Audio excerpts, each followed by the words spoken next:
Hello, hello. Let me switch to music first. Hello, loves. Okay. Is this the right account? Okay. It is. I was scared for a second because otherwise I would get ads. Let me do the song editing first. Hello, Elias. Thank you for redeeming. The first and the dailies. So good news is that my throat doesn't really hurt anymore. I still have a little bit of discomfort with my throat, but I stopped coughing in the night, stuff like that, so I'm feeling a lot better. Yesterday was kind of rough, not gonna lie. Because yeah, yesterday was kind of rough while I was like trying to talk. There was time to time there would be things that feel like it's stuck in my throat, but I'm alright now. But hello, lives. Today we are playing When the Night Comes. Oh, and my drink of choice for today. Can't believe I almost forgot about it. My drink of choice today is water. I'm just drinking water today, to keep myself hydrated. But let me know what your drink of choice is. I think we would just be chatting for a little bit before I start. This is probably going to be a long stream. I remember last time I played this game, last week, I think the stream ended up being like 4 hours or something, maybe slightly longer. I don't necessarily remember, but I had a lot of fun. So let's continue that. You have water too? That's good. Keep yourself hydrated. Let me drink some water.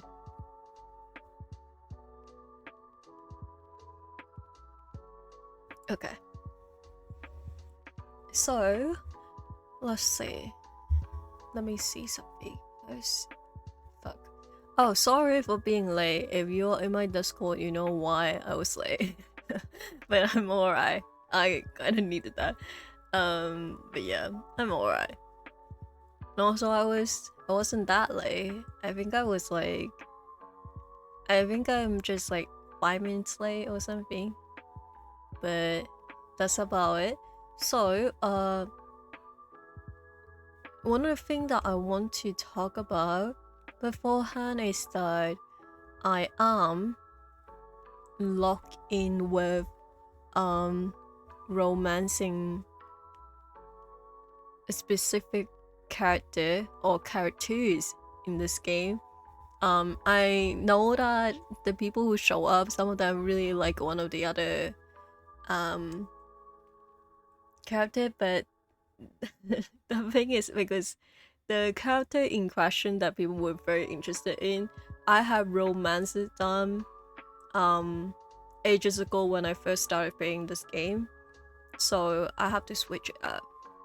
But I'm doing the poly route, so that would be fun. And of course, when the time comes when we do end up romancing someone, we will still have interaction with all the love interests, so no worries about that.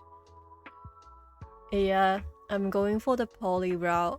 So for the game, there are 2 set of poly route that you can go for. Like there's 2 characters. It's pretty obvious that they are, like, when you play the game, it's pretty obvious that there's like a poly route available for certain people.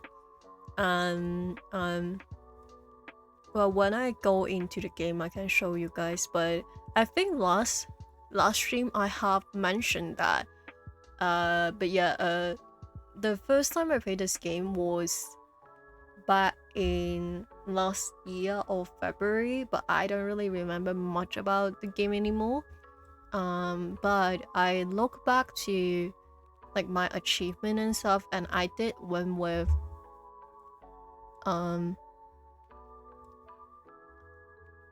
I went with Alkan, I believe his name is, and Omen. They are like the werewolf and the demon. But yeah, let's see. Oh, also this game have a DLC. So if I finish up the main story, I might play the DLC because I also never played that before. But let's see.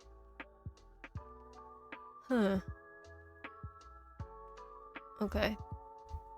I think the last time the moment that I leveled was like something was about to happen, but I ended the stream there because I was streaming for way too long. But yeah, we'll be alright. I might like, if I can, I might go back a little bit just so that we can be prepared of what's coming, because I vaguely remember when I chose the game, the music switch that it sounds like something was going to happen, but it's fine. Oh, let me see. I think it will be alright. I don't need to close the blinds or anything. But okay, let me open up the game.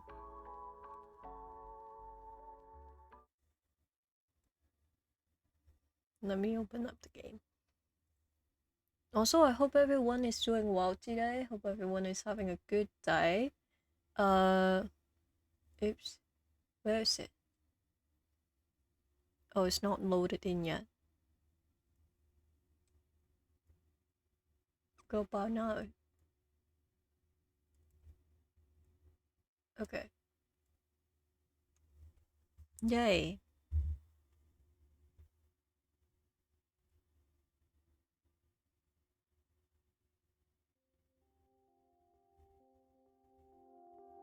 Okay.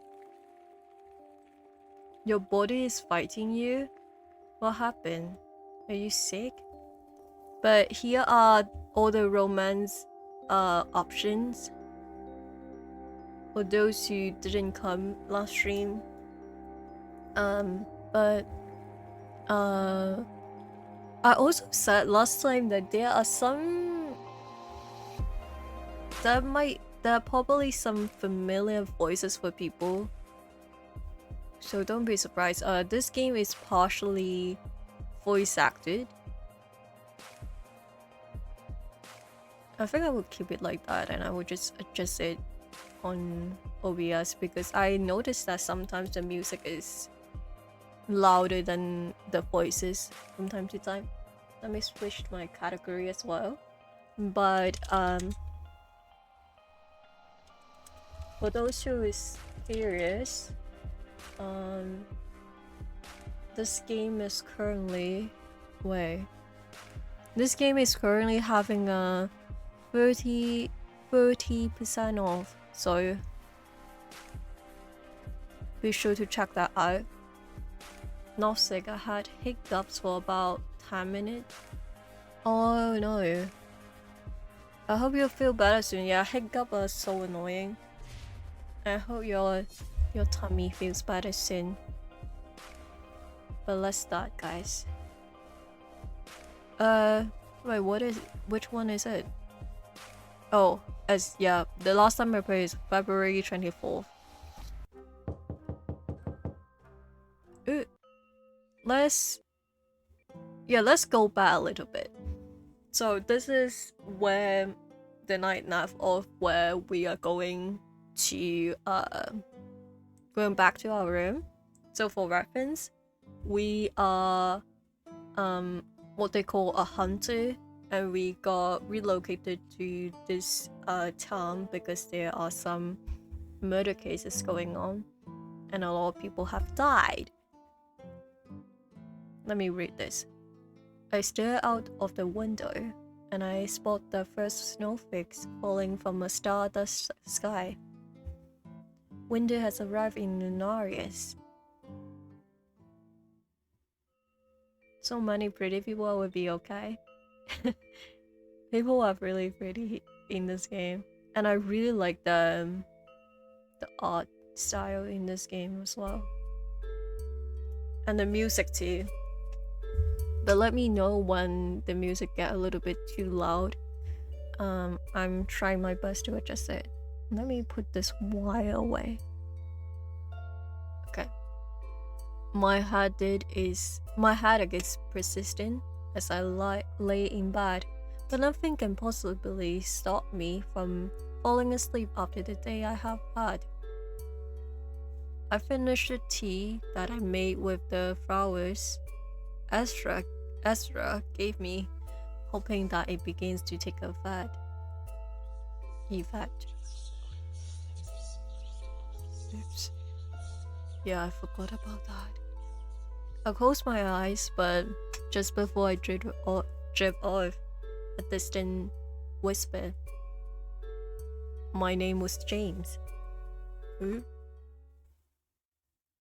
Ooh.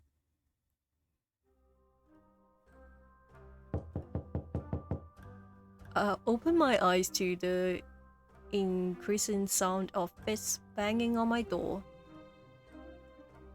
My heart is still pounding, a fuzzy haze settling over me as I drag myself from the relative comfort of my bed and attempt to ignore the ache that has made itself at home behind my eyebrows.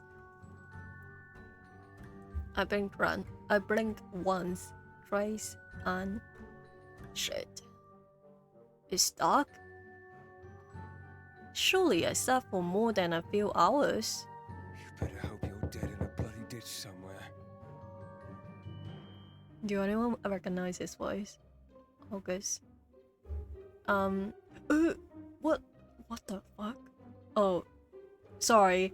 I got so scared. I thought OBS crashed again. No, I'm okay. Oh my god. But August used they them pronouns.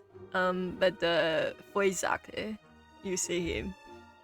But I don't know anyone recognize their voice. But let's replay it, so I don't have to read it. You better hope you're dead in a bloody ditch somewhere. Fuck. Hunter Stripe. If you don't open this door in the next 5 seconds, then you have to pay for a new one. Oh my god. No. I don't have any money. I grimace, thinking that might actually be the preferred option right now. You can hear their voice a little bit more. It's like partially voice acted this game, so let me drink some water. My pronunciation also isn't on point today because I haven't been talking.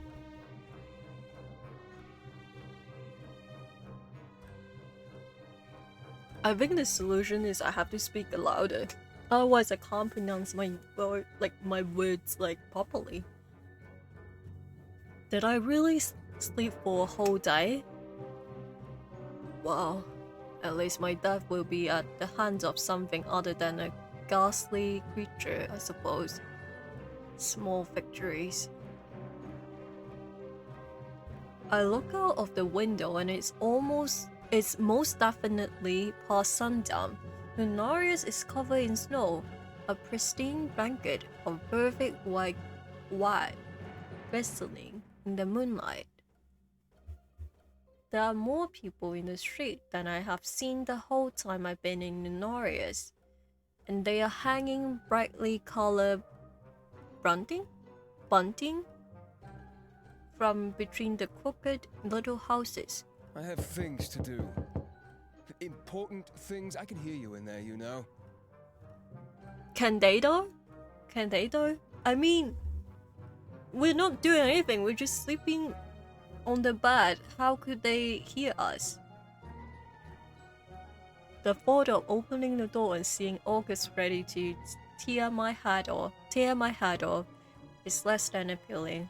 Especially when I probably look like I've been dragged through a fey there's fey in the same, a fey nest and left for that. I gather my wits and shout as cheerily as I can muster. August is our, I guess technically they will be like our boss, I guess, or like, or our like the general, I guess. I don't really, or our superior, I guess. We are basically in like kind of like a military. We can talk about it later because there's actually like a codex in this game, and I can read it out. We're late. I think the issue is that we are properly late. That's why they're coming here to call us, because long story short, the last part we encountered some freakishly supernatural paranormal stuff, and we felt exhausted and have a really bad headache, so we had to like go to bed. That's why when I started the game we were talking about having a headache. I will be down in 5 minutes. I hear a series of incoherent mumbles from the other side of the door, followed by a clack of heels as they walk away without much of a fight. I get the feelings I'm in a lot of trouble. Wonderful. The wolf is full to the brim with red-faced patrons, all wearing far fancier outfits than the usual uninteresting garments they tend to sport. I also see August scowling in the corner, but I almost don't recognize them out of their uniform. Didn't they not wear a uniform? Didn't they spot me? And I can almost feel my blood freezes as that ice cold gaze fixes upon me. Sorry, I can't read. We thought you were missing. I almost had a search party sent out for you. Oh, so this is like the casual outfit. That looks nice. Also, last part someone was here and said that all the like masculine presenting people in the game have their like chests out, and I completely agree with that. Like even the casual outfit that we're seeing for the first time. Like, what are you doing, August? Also, I mean, yeah, I couldn't really blame them because all the people who have died so far are hunters. Let's do a recap, okay? Also, I need to read these out. So let's do like the hunters. So, the thing is that I read some of them before. I read like a little bit of them, but I haven't finished them because I was scared that some people might not be into it. But I think that would be alright. My first thought was to touch their chest. I mean, fair. Okay, let's read this out, okay? And also, I know that you are into law, and I'm also very into the laws. So we can read this. Last time I read the enforcer, which is what August is, by the way. So the Hunter Academy. How much or how little the academy has in the way of comfort is dependent on the city-state it belongs to. After all, it oversees the local special command sector. And if they happen to be under a particular shanelet, Major General Hill, well, touch it, kids. All training facilities for initiates, I think, are about like a small town, however, with a large building at the center where indoors classes are provided. Student housing takes up at least a third of the school ground, often divided up into houses of 6 inhabitants. The other 1/3 is outdoor training ground, and there is usually a patch of close guarded forest or captured the flag. Wards provided by witches hang heavy around each academy to both keep the student in and to keep bad things out. No one knows who exactly oversees these wards and whether or not it's the same person. But in the past 100 years, there have been very few incidents where something major managed to slip past these shields. Of course, unfortunately, things happen. You can't kill stupid. Well, that's true. But parents and loved ones who care are assured honestly that all efforts were taken to prevent hormonal, aggressive, overconfident teenagers to actually die from their own foolishness. Typically, hunter initiation taken from a city-state or the surrounding areas end up in their local academy. But this is not always the case. Special command officers handle most of the recruitment effort, but by a hunter's vouch, any child can also should be alleged to participate in the initiation ceremony. Should they pass, the hunter in question has claim as to where they will go, and many will take the child with them to the school closest to their home location. One-on-one apprenticeship or sponsorship of this kind were once the norm, and though it's integrated into the official government has forced the hunter corporation to be more even-handed and general in its instruction is initiate. Enforcers make the effort to preserve some aspect of the old tradition out of respect. The only way to control rambunctious 12 to 18 years old known to any adult is to keep them busy, something which hunter instructors do well, nor can it be said that they only give out work as busy work. At the age of 18, before being cleared to leave the compound, a trainee is expected to be the fittest of their age group in one aspect or other, in all aspects if possible, so they stand a chance against the worst possible way for things to go wrong. Creature lore, habits, and victim patterns are a must. Demonology is a subject of its own, so extensive are the abyss dungeons are a study of plant and alchemy, for hunters are expected to use, if not make, many conditions in their hunt. Intelligence gathering, crowd control, and so on can also be an expansive and rigorous curriculum. Is that rigorous? Is that what it is? I don't think I'm reading the rest of this because I'm struggling. I am struggling to read. Oh my god. But it is rigorous, okay. But for like a quick recap, we are a hunter and we are apparently pretty well known. And the victims of the murders that are in the Narius this town has been hunters, so that's why August was like, I was going to search for you, because last part they were counting the padding.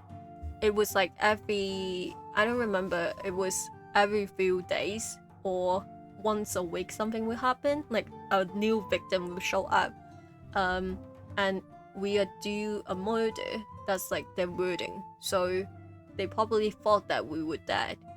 But witches, interesting enough, cannot be hunters, which there is the explanation was that witches, they so when hunter they become a hunter, they literally will experience like a change of their body.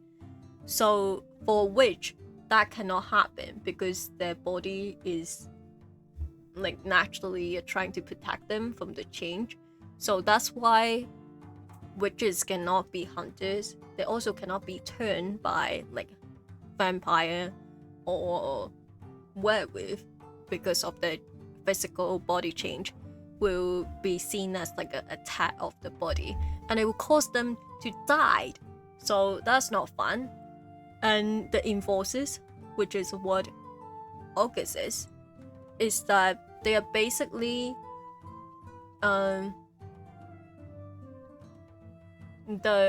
superior of the hunters. Like by ranking rise, they are more superior than the hunter, their position, but they don't do anything like physical.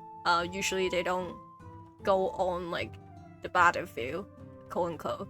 And the reason why they are enforcers are that they weren't able to be hunters, but there are no explanation whatsoever still to this day why they couldn't become like a hunter. So the ones who were not capable of being a hunter will become enforcers. And there's like a tension between like enforcers and hunter because hunters usually think that enforcers are like high and mighty and look down on them. So that's a little recap. But yep, let's continue. Sorry for yapping, but I need that. We thought you were missing. I almost had a search party sent out for you. I really love their outfit. The accessories and the brew. Oh, that is so nice. You look good. I want to say that, but I can't. I'm locking. Sorry, I overslept. I really am sorry, General. I overslept. I promise I won't make it a habit. I don't have time for excuses. You missed your chance to brief us when you didn't show for our meeting in this morning. But nothing. I love how sassy they are. The eye roll. I stand in silence. What the fuck? Homophobic ads. Okay. Fuck me, I guess. Let me wait. Also, not me dropping themes as well. Never mind, I'm back to normal. Okay. Can't believe that happened. But, I'm too afraid to press the gallery because that might be involved like some CG that I already unlocked it. But let's see. Let me check something. Interesting. Okay.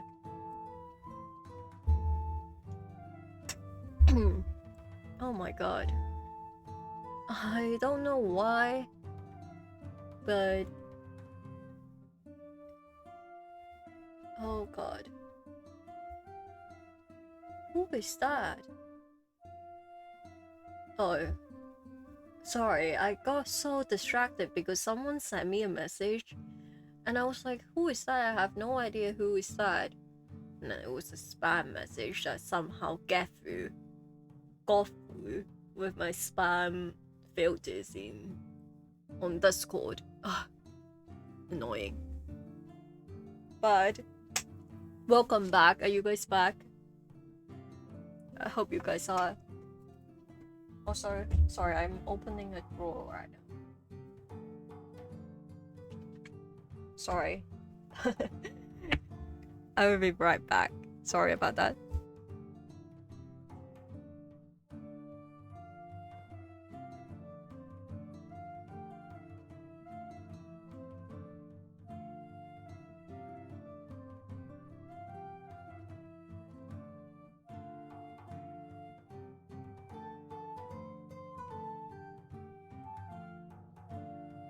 Sorry. I had to change my top. Yeah, I can just put it in the hamper. Okay. I'm back. Not me changing my top online. Okay. I stand in silence, thinking it might not be such a good idea to push them.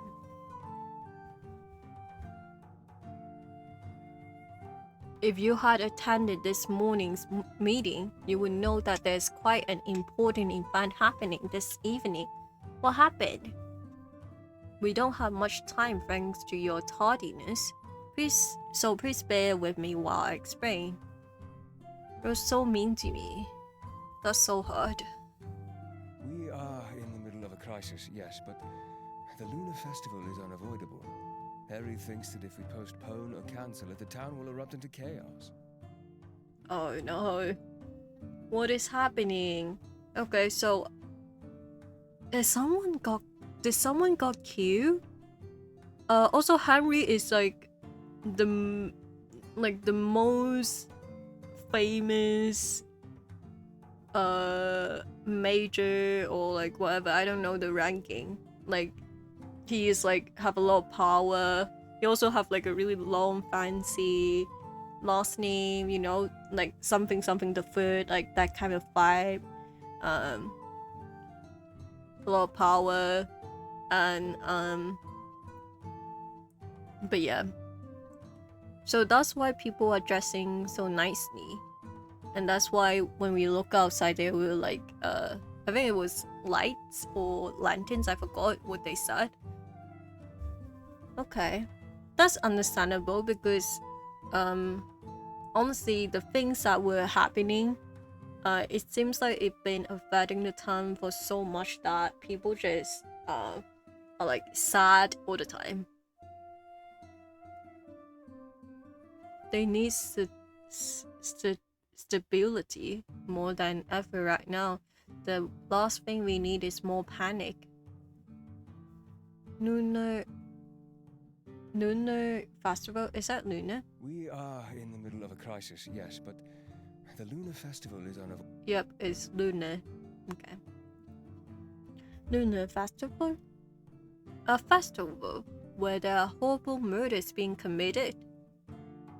Trust me, I know. It's abhorrent, to be quite honest. It's a yearly tradition that's been around for centuries, one that Harry holds dear. He's been distant lately. We need our leader back. And if this helps, then I'm willing to play along. And I expect you to do the same. No questions asked, understand? Guys, why is that so hot to me? Sorry, but is the voices alright? Is the voice like loud enough, or do I have to put it up a little bit, like the volume and stuff? Let me know. It's so hard. The voice actor, I mean, sorry. Oh my god, imagine if the voice actor see this, I will be so embarrassed.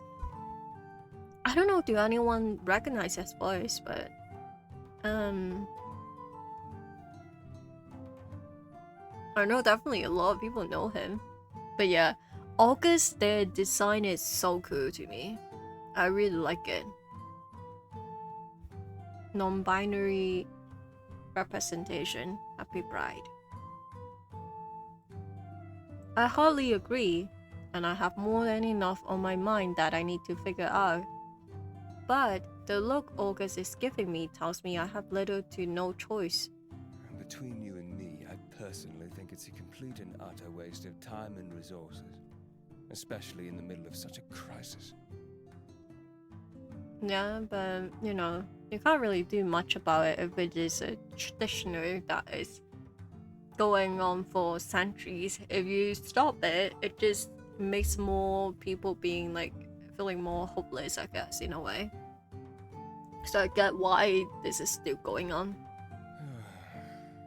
They sighed heavily, shrugging as if they have already admitted defeat. At last, it's important to Henry that we stick with such tradition and show the people of Norris that everything is exactly as it should be. So, just forget about the horrible murders and my sworn duty to protect and serve the people for a night then. Yeah, I guess just have fun for the night. Yes, you've got it. Okay. And I don't have a choice? Do you ever? Point taken. A rather loud cheer rings out from the doorway, and August grimace, running a hand over their face. The festival itself takes place in the market. Please represent us well, Hunter. All eyes will be on you.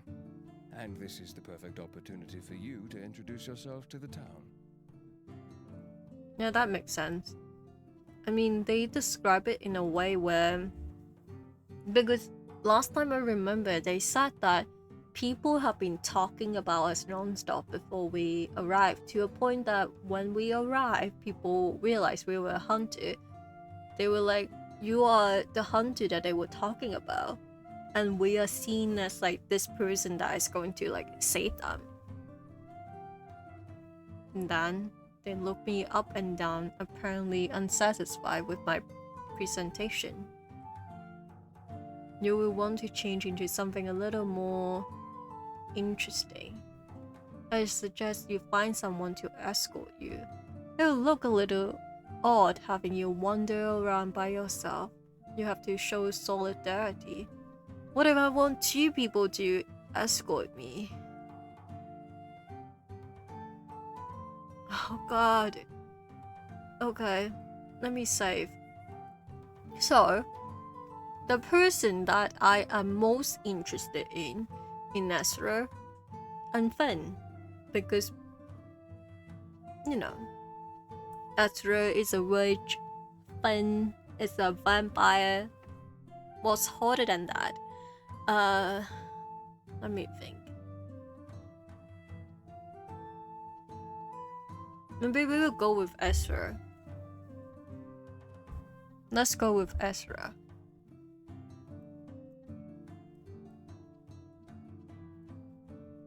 I'll have someone who can show me around. Very well. Just remember that all eyes are on you. Okay. And don't forget to change. Stop being mean to me. You guys didn't pay me enough. I nod, smiling politely. Yes, General. Okay. So, they're considered a general, okay. Good evening, Hunter. They tuck on an expensive-looking fur coat and head out into the chill. A fur coat, oh god. That is so cute. I look down at my outfit, sighing as I resign myself to the fact that I probably should change. Ooh, this is so pretty. Oh! Wait, okay, so it's been snowing since last night, and it looks so nice compared to pair it with how the nighttime looks in Lunarius. This is so cute. I think of heading to Ezra's shop to find him, hoping he would be happy to be my guide for the evening. The lantern outside isn't at light when I round the corner, but I decide to knock and double check to see if he is home. As I raise my fist to the wood, a soft gust of wind startles me, and I turn to find a familiar figure waiting for me on the street. Finn! Oh god. He's on his way to the market already. Oh. I love his outfit for today. That is so pretty. Let me save. Hello to you too, Finn. How are you feeling? He pauses. I was worried about you after last night, Hunter. Well, I'm glad that you are thinking about me, honestly. I love the music. I smile as I step back onto the street. I'm fine, if not a little shaken. I'll be okay though. I'm glad. You might catch Ezra if you hurry. I was heading to the festival myself actually. Let's all go together, okay? You enjoy the festival? I do, especially when Alcar decides to attend. He tends to cause trouble, and I quite like his brand of trouble. Alka. That's how I pronounce it. Alka. I have to remember that. Honestly, that's so base of you. And I love Alka. I love everyone in this game. I love as his wicked grin, following as he turns to head toward the market. Come on, I will walk you. Okay. Okay. I love that. Finn bids me farewell at the entrance, eagerly running off and disappearing to the dense crowd in his search for entertainment. This is so pretty. Love that.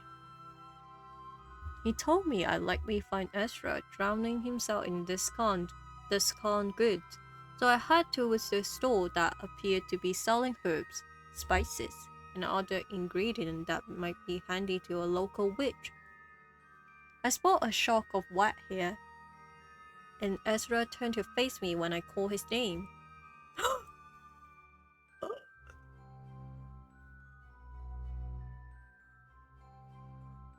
He looks so good. Oh, Jules.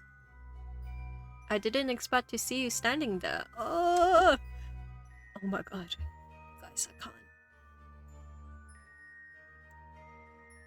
Oh, he looks so good. I love the outfit. Oh, and the food. Oh my god. He tucks a neatly wrapped bundle of what looks like skeletal touch me not into the pouch upon his belt. The petals are withered and form the shape of a sinister smiling skull where they curl. Okay. I love that. I'm into that. I raise an inquisitive brow at him. I can't talk today, guys. I don't know what's happening.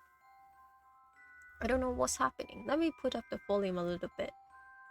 He rolled his eyes prayerfully and tipped his hat for me to follow him as he headed to the next door. Oh, thank you for the redeem my mind. Oh, it reminds me, I need to redeem my daily. Morning. I'm going to the festival with one of the people that I'm going for. And thank you for redeeming as well. Hope you're doing well. I'm drinking some water today. That is my drink of choice. He rolled his eyes playfully and tipped his hat for me to follow him as he headed to the next door. I don't buy these for the insidious reason you're thinking. They're for medicinal purposes, not hallucinogenic ones. Okay. Okay. Whatever you say. We wander from store to store, and Ezra is apparently quite happy for me to remain in his company. I enjoy watching while he takes full advantage of the unusual wares.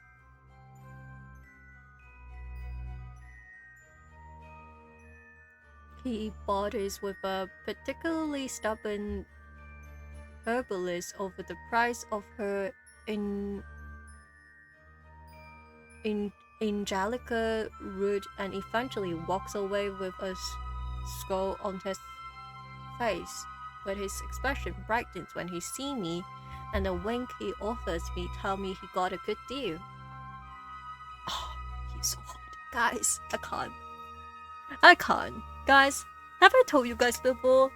I'm not really interested in man in real life, but fictional man or anime boys, I'm so down with them. I'm so down for them. I love them. And another thing about me, I love masculine voices. Don't know why, just love them. Like, I love listening to them. I originally was going to say something more, but no, I shouldn't say more. That's enough. Yesterday I was kind of unhinged. But, no, that's alright. We will leave that for yesterday. It's in the past now. They always fall for that one. They always fall for that one. Wait, let me listen to the voice again. His voice again. Oh, never mind. It wasn't a voiced line. They always fall for that one. You appear to be quite good at this. He shrugs, but is clearly quite pleased with himself. Running a business by yourself is difficult. You have to be smart. That reminds me, I love to pick up a new spell book. I filled out the last one. Care to help me? There's a great craft store that Finn showed me a while back. Of course. You find the store and perused the goods. His eye light up when he spotted a forest green, leather-bound book full to the brim with thick parchment. It's as if it was made just for him, and he eagerly passed over his coins to the vendor. I go through this quickly. I tend to be a bit of a scribbler. That's cute. Do you use them purely for spells? He shook his head. As I specialize in healing, I like to get lost in a good medical journal every now and again. It might not be conventional to study such things, but I find it helps me really understand what kind of healing spells I need to develop. That's good. I think that's good. We love someone who is learned it. A learned man. What made you choose healing as your specialty? A sad look crosses his face. Oh no. My dad was killed when I was quite young. My magic had manifested, but I was completely helpless. From that day on, I promised myself that if anyone I loved was ever in danger, that I'd be able to help them. I haven't broken that promise just yet, and hopefully I never will. Oh. Oh. He takes a deep breath. Codex entry unlocked. I'm sorry you had to endure that. What did we unlock? Well, actually, I wouldn't know because I played this game before, so I'm not really sure. Oops. That's alright. He smiles, and I'm impressed with how strong he is. Thank you. I beat myself up over it for a long time, but I turned my pain into something that can help others. That's what my father would have wanted. I do it for him. Oh. Yeah, I relate to that a lot.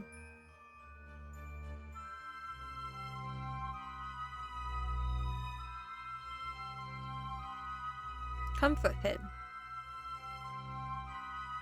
Attentively reach out, placing my hand upon his arm. You're amazing, Ezra. I admire you. That means a lot coming from someone like you. You're so brave to do what you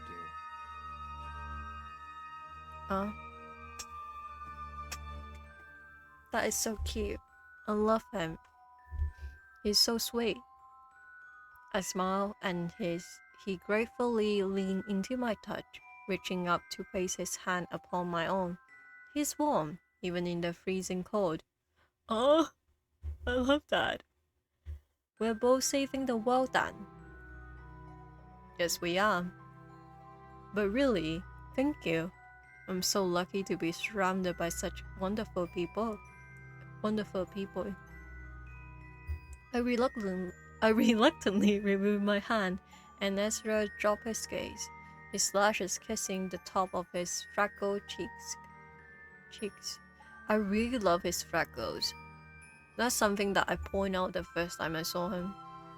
He shivers, rubbing his hands together. Oh, I can imagine what he's going to say, which is something that I always do. And it works every time. Oh, that's not the thing that I always do. What I do is that...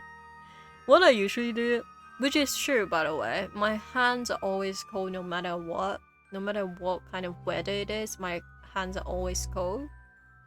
What I always do, back then especially, before, you know, before I was in a relationship, I would tell my crush that my hands are so cold, and I will touch their hand briefly, so, you know, they will realize that, oh, your hands are freezing. So they will try to warm my hand, and then by doing that, we will start to hold hands. And that's what I do, usually. But I don't do that anymore. I don't really do that anymore because, you know, I don't have to do stuff like that when I'm actually in a relationship. I'm just like, hold my hand, you know? Hold my hand. But when I did have like a crush, or when I was like, I guess, flirtatious with someone, that was my go-to. Which is a little bit different than what he did. But that's cute. It's freezing. How about we go and get a nice hot drink and you can tell me about that headache of yours? Sounds good. We ordered 2 steaming cups of hot chocolate. Oh, I love hot chocolate. Taking a seat on a pile of colorful mismatched cushions that the vendor had kindly laid out. Oh, I love this. Like, just like a random vendor in the festival having 2 cushions laid out for you to drink hot chocolate. Oh, thank you, Heather. Hydration reading. Let me drink. I will not mute my mic. I don't know. Can you guys hear it though? Let me know.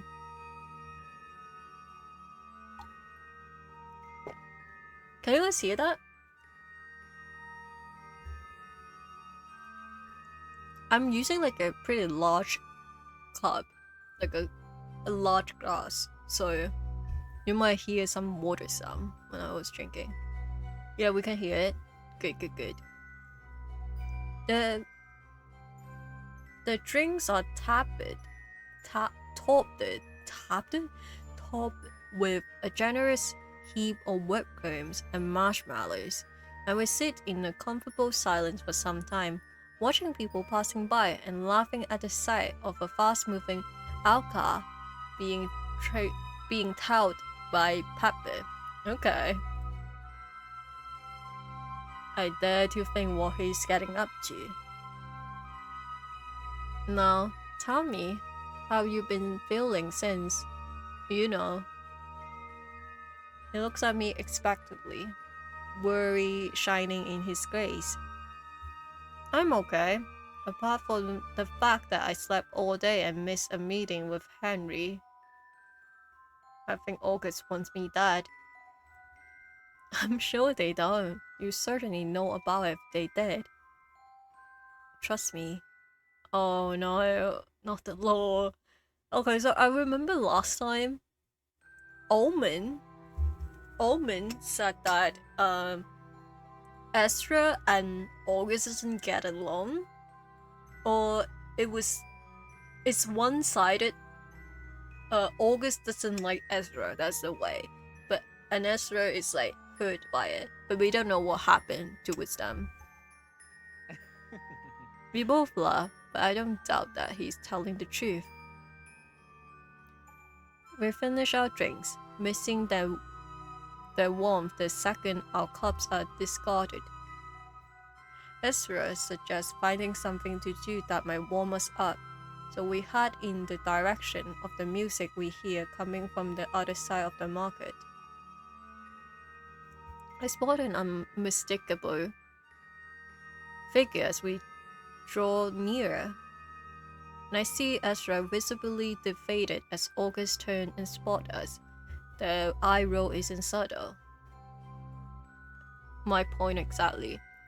Oh god. That's the fur coat that it was talking about. I didn't know that we would see it.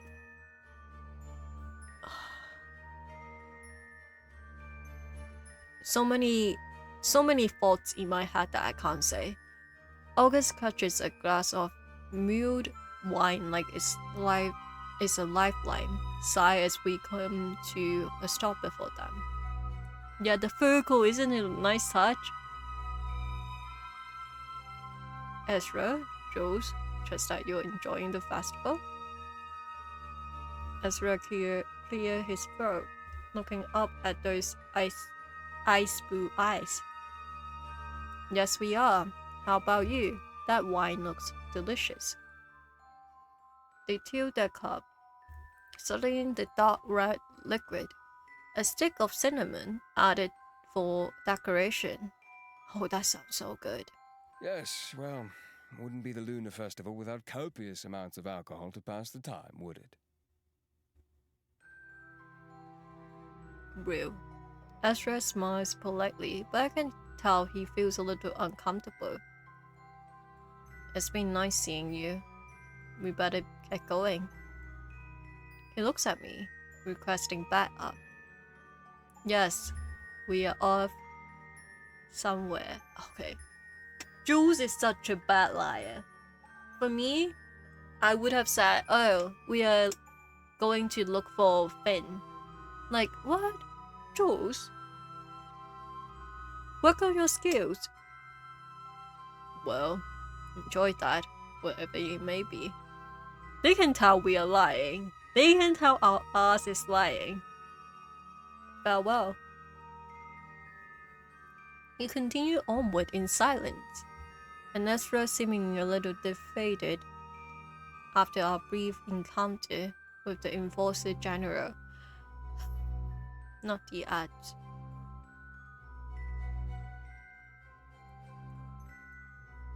Not the ads. Not the ads. I'm in shambles. Okay.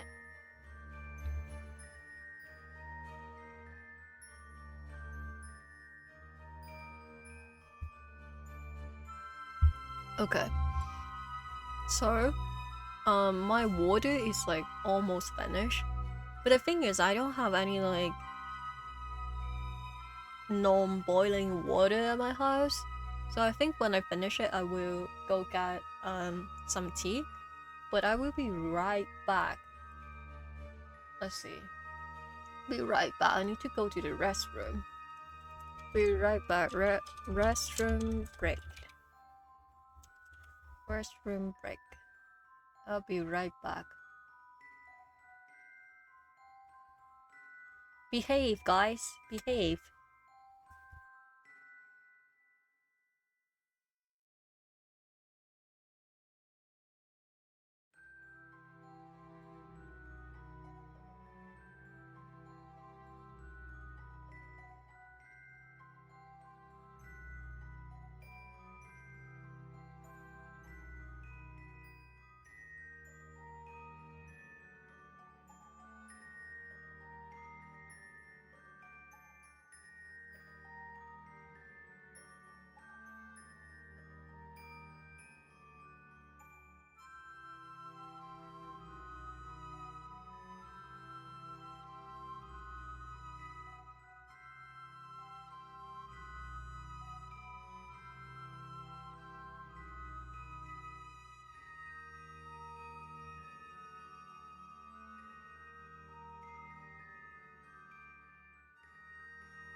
Hello, babes. I'm back. Ugh, my back hurt. What happened? Okay, let me stretch a little bit. That's a free stretch for you guys. Okay. Okay. Let's continue. We continue onward in silence, and Ezra seeming a little deflated after our brief encounter with the enforcer general. This new area of the market is much brighter, and there appears to be a lot more people gathered here than anywhere else. Ezra tipped his head, gesturing for me to follow him to a calmer corner. That is so cute. Are you okay? Sorry. I'm fine. I find it hard seeing Gus. They make it hard.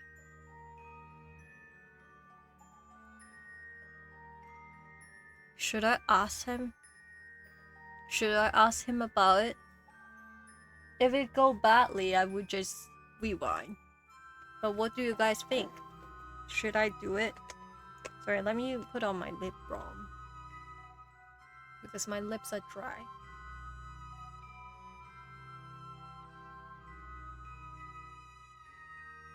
Guys, remember to put on your lip balm. So you won't have dry lips. Okay. I put it in the bag, in like a makeup bag.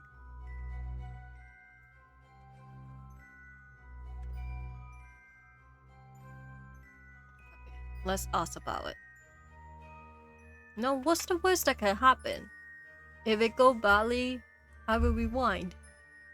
Ask about August. You know you can talk about it with me if something is troubling you, right? He sighs, fiddling with the hem of his coat and avoiding meeting my gaze. I wouldn't know where to begin. I've known Gus since I was very young, and our friendship was never easy. Okay, so they know each other since they were a kid. By the way, sorry if the voice is a little bit quiet. It just sometimes when the music is loud, some certain music track like cover the voice line a little bit more, so I can't really do much about it because the voice line volume is at the maximum. It seems complicated. Ezra not once, worrying his golden lip between his teeth. They didn't have much of a support system when they were growing up, and I think they envied me. It sounds so silly saying it out loud. Oh. Have you ever spoken to them about it? He shook his head. I'm sure they'll come to me when they're ready. Giving them space is important. That much I know. Yeah, you know, sometimes just let people speak then when they're ready. I mean, especially when you guys know each other for like such a long time. I feel like you know them better than anyone else, you know. If you ever need help or just a friendly ear, I'm here. I appreciate it. Gus is a good person, though. One of the best. Don't let our issues put you off them. Yeah. He cleared his throat, bright eyes darting around the market. Anyway. You know, I heard a little rumor that there might be a band playing somewhere around here. You're a love band show. Oh, here, look. Ezra pointed behind me, and sure enough, we spot a band setting up near the trinket stand. They start playing. Oh, that's the music? Ooh. And a Gago, is it Gago? gaggle of people eagerly crowded towards them to dance. That's cute! Ezra stepped closer, offering me his hand with a cheeky wink. May I have this dance, fair hunter? What the fuck? You can't say that to me. That should be against the law. What the fuck? Don't say that to me. Oh my god. That was good. Dance with Ezra. I can't dance. Don't be fucking lame. Don't be fucking lame, hey Hunter. Don't be fucking lame. Let's dance. Accept your offer.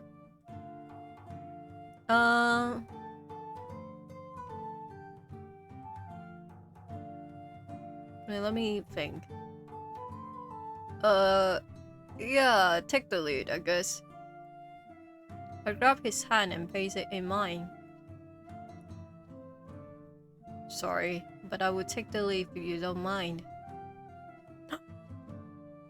Oh, really? I know what you are.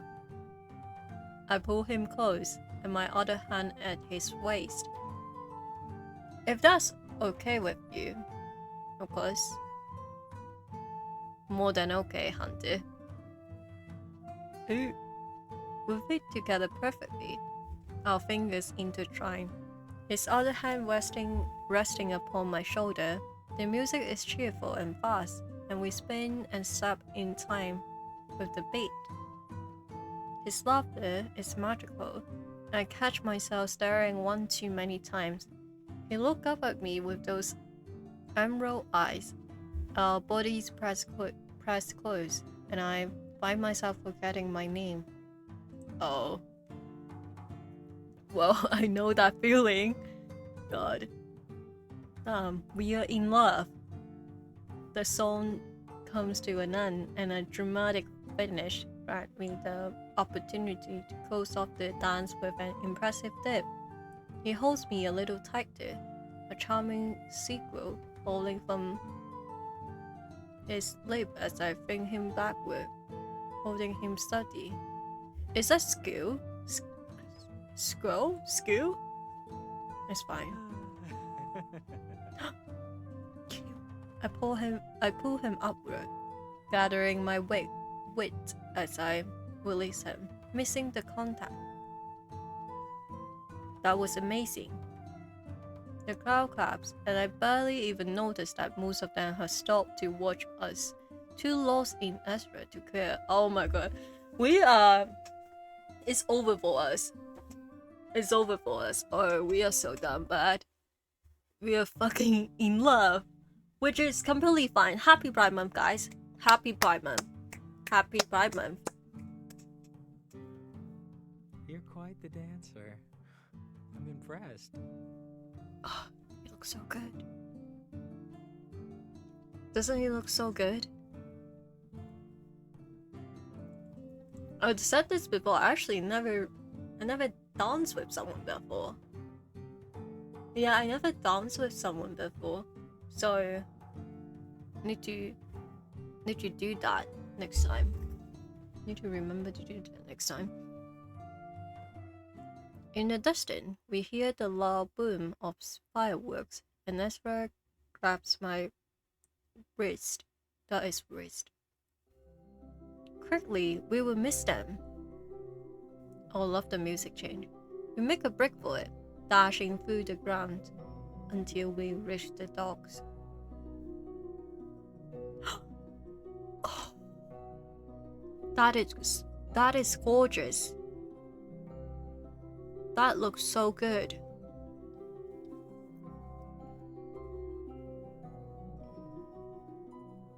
We skip to a stop at the edge of the crowd, both of us breathless and laughing, our cheeks bright red.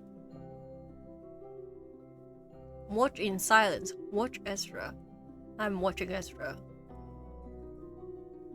Ezra keeps his careful grip on my wrist, and I can't pronounce that, guys. I do not dare to move away. We both look skyward, the colors creating stunning pattern as they burst against the endless backdrop of shimmering stars. That is so pretty. I find myself wanting to take in another sight though. Ezra. He looks so beautiful, bathed in the shifting light. His smile wide and far brighter than any firework. Thank you for tonight, Ezra. He turns to face me, his eyes wide, and I feel his hand shifting downward from my wrist to my palm. His fingertips feather light against my skin. I enjoyed myself tonight with you. Yay. His voice is quiet, but I can hear him clearly as the fireworks end. As the crowd cheers, I feel myself leaning closer to him almost unconsciously. He smiles softly as I draw near. Then, something is happening. A terrible and blood-curdling scream rings out somewhere in the distance. All the romantic interest is here.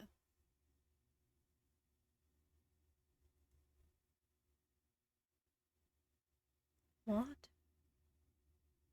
Warning!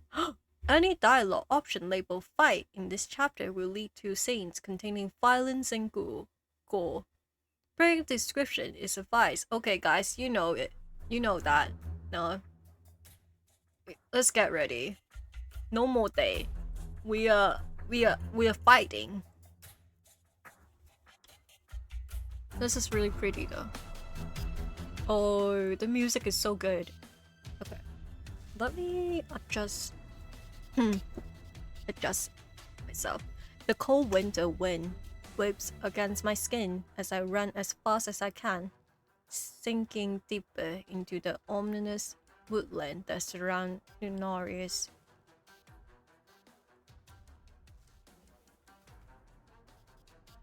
I'm hot on Piper's heels, and she's determined and hyper-focused, as am I. There's nothing like the hunt. The way my instinct drive every feeling, my senses sharpen to a knife edges. My every thought is fixated on winning and only winning.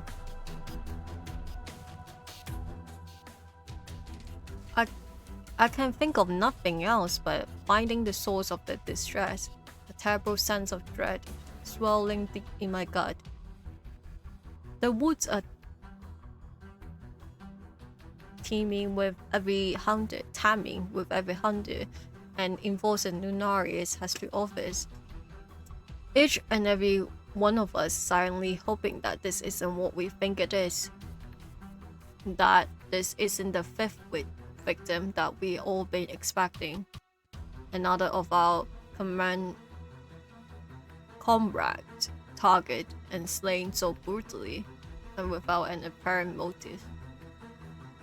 Killed simply for doing their job, protecting humankind. My feet palmed the forest crisp grass, tall trees with the ed, is it gnawed? I don't know how to pronounce that. Branches that curl inward like talons, almost naked from winged straps looming high above us. I really love the writing in this game, by the way. Also, that is wild. I spot eyes going in the darkness, but I quickly realized that they are carved massively into the rickety tree trunks. They glow ominously as another gust of wind blows. I swear I see them blink. Oh. Make a mental note to remind myself to return to investigate, though I'm sure they're nothing new. Not in a town like this. Piper skipped to a stop, her fingers diligently hovering just above the handle of each of her daggers that sit safely in the holster at her back.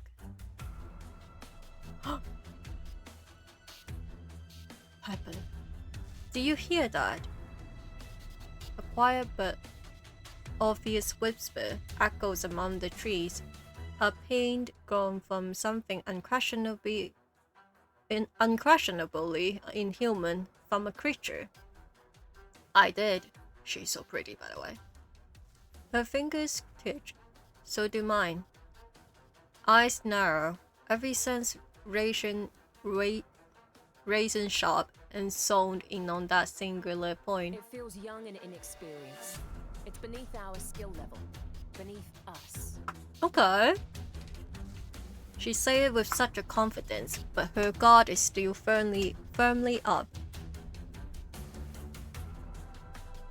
The duo of wide-eyed hunters sergeants that have been ordered to tell us arrive at our side, their cheeks rosy from the harsh bite of the wind. Major? Piper opens her mouth to respond, but she paused, looking to me. You're the highest rank here, General. Do we move on and let these two handle it? Or do you fancy working out some tension? Let's fight. I could always do with fighting our little tension. That's what I was hoping you'd say. I haven't had a good fight in what feels like forever. I turn to adjust the sergeants. Continue heading for the rent. Guys. Okay. Let me search it up. I swear I have seen this word before. Isn't it like the only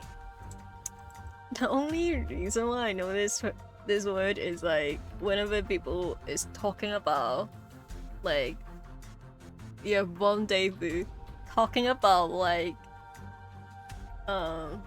having a rendezvous with someone. That's like my reference of this word.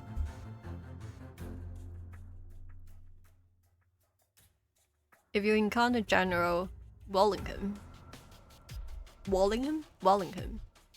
tell them we are on our way. They nod a little too eagerly and run onward. The hairs on the back of my neck raise the second they are outside. My body is gearing up for a fight. Adrenaline coursing generously through my veins. I close my eyes and clear my mind. I can hear the steady assure of Piper's heartbeat, the quiet rustle of the grass, the leaves rustling in the trees. And I feel it. A vampire, a youngling. Her aura is frantic and skittish. She's only just awoke. She only got awoken. She only just awoken. Okay. She's hungry and scared. She's trying to hide. I smile. We are out quite far. Always used to fight youngling in this area. She can likely sense that there is a clan here. She's either seeking guidance or an easy meal. It's too dangerous to let her leave. She's unstable. Then we kill her. I don't want to kill her though. The younglings finally emerge from the tree line. Her vivid crimson irises surrounded by a blackened scarlet. Her eyes flicker wildly as she lumbers towards us, unfocused and impossibly unsteady on her fate. This should be easy. She clearly deprived blood, dark, feigning vines surround her, wild eyes, and creep down her pale cheeks. She wears no shoe, her feet black with mud, and her clothing is tall and saturated with blood. most of it likely her own. Her death was obviously not a merciful one. She's quite clearly been left to navigate her rebirth by herself, and this never ends well, ends in the slaughter of innocent lives. Her lips curl menacingly to reveal sharp fangs that she's clearly still getting used to, and she lunged at us without hesitation. Guys, get ready. Dodge. Pull myself forward, getting out of the way just before her unforgiving fine flash. She growls and Piper wicked laughter echoes around the clearing, drowning her out. She emerged from the darkness before I even noticed her absence, and she jabbed the vampire in the nose with her elbow with such a force it left the youngling stunned.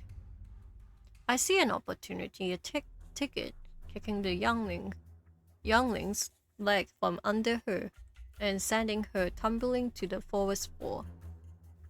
Piper quickly seated herself upon the vampire back, pinning her and holding her arms. She looks at me with certain burning in her gaze, our trained instinct sizzling, itching for a cue. With her curled lip and teeth bare, Piper tips her chin. Put her out of her misery. Okay. The youngling rushed and screamed as I forcefully grabbed her hair, yanking her head back to get a look at her. She's barely 20. The bite mark on her neck is still healing. A fresh turn, then, and one that wasn't done with care. I stared deep into her eyes, seeing not even the barest trace of humanity looking back at me. She's blinded with hunger, her newfound instinct ravaging her from the inside out. She's gone. She pressed again, and Piper tightened her grip. We worked to remove her head clean from her body. It's the only way, however violent it may be. What the fuck? Guys?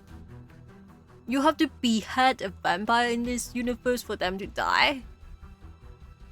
I feel warm spray against my skin, the unmistakable stretch of copper permeating the ear. The sound of tearing flesh and breaking bones filled the clearing. Then she turned to nothingness beneath us, an unrecognizable pile of blood, yet another human life stolen and twisted into something evil. Blood. Well, that was fun. Is it though? Is it though? I brushed the dirt from my knees and took a deep breath, watching Piper clean off her blooded daggers on the grass. We should really get going. She turned to face me, and I spotted that her face is covered in a dark splatter of crimson. You've got red on you.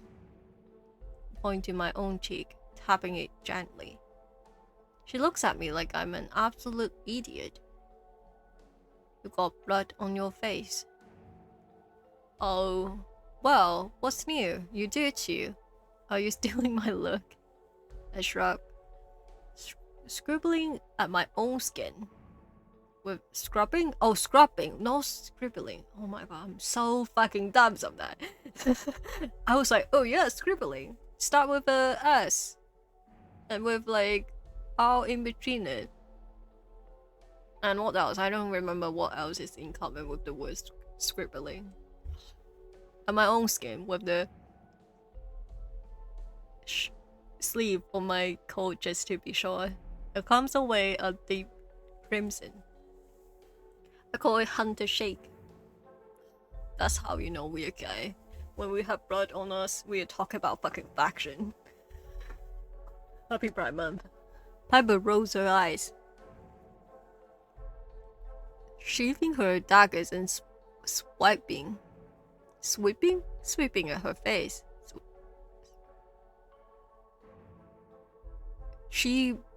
puff as her slowly drying but smear across her skin. Okay, sorry. I really should mute like my phone or something because someone keep texting me and it's distracting me. Piss. Gone. I study her grief carefully, nodding my approval. Oh, I just remember. Last part, Piper gave me the opportunity to say the word trat. And I was like, oh, yay, thank you. Because I always are too afraid to say the word on stream, you know? I was talking about how it's the same with like the C word, you know? Which is, well, I wouldn't say it's in my vocabulary, but it comes up sometimes. So, I was really happy to have the opportunity because she was cursing. I think she was insulting August, now I'm thinking about it at the time. Anyway, clean as a whistle, or at least as clean as someone who hasn't just slayed a feral murderous vampire. But the jokes, why am I not surprised?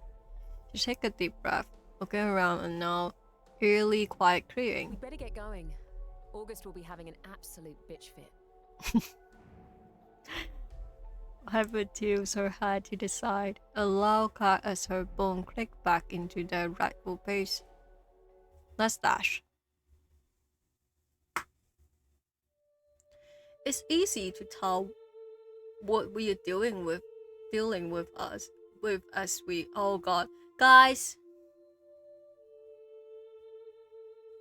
I can't read. It's easy to tell what we are dealing with as we draw near the scene. Dozens of hunters and enforcers varying rank. The saturate the small clearing. The majority of them still dressed in their festival attire, much like Piper and I. What the fuck? Oh my god. I'm so done with this. Guys, I hate that. I hate that. You know what?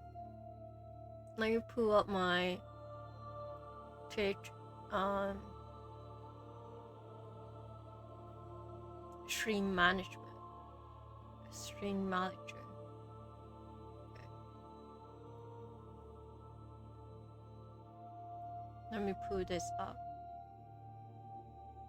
so I can snooze the ad when I need to. When I want to.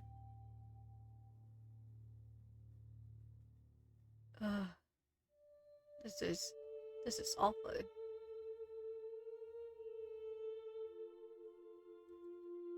Okay.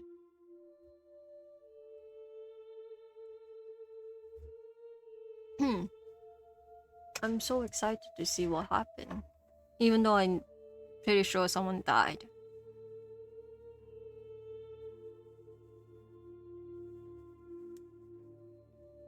Also, I don't know why, but I'm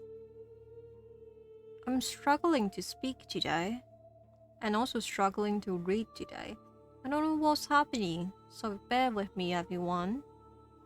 Sorry about that.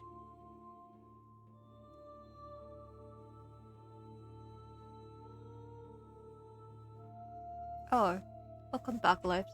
Sorry, I was talking about how I can't seem to read properly and also speak properly today. I don't really know why. Perhaps it's because I was crying before stream. Maybe so. But let's continue.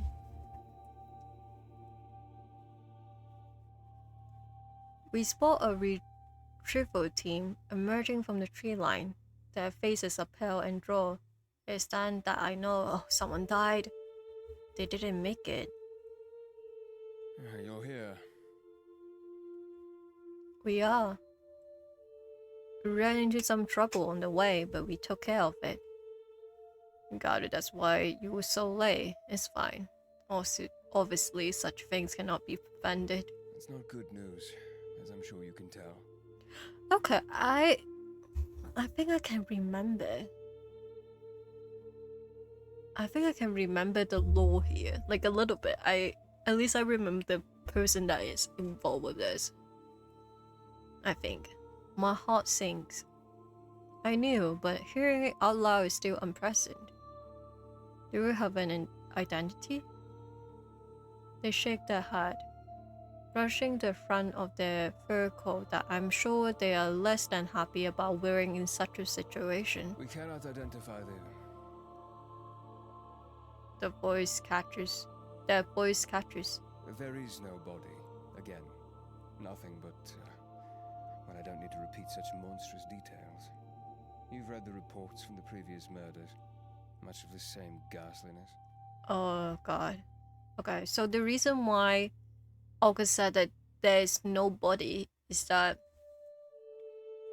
from what have been happening, is that every victim who died, they there's like no obvious pattern of like how it happened, but what they were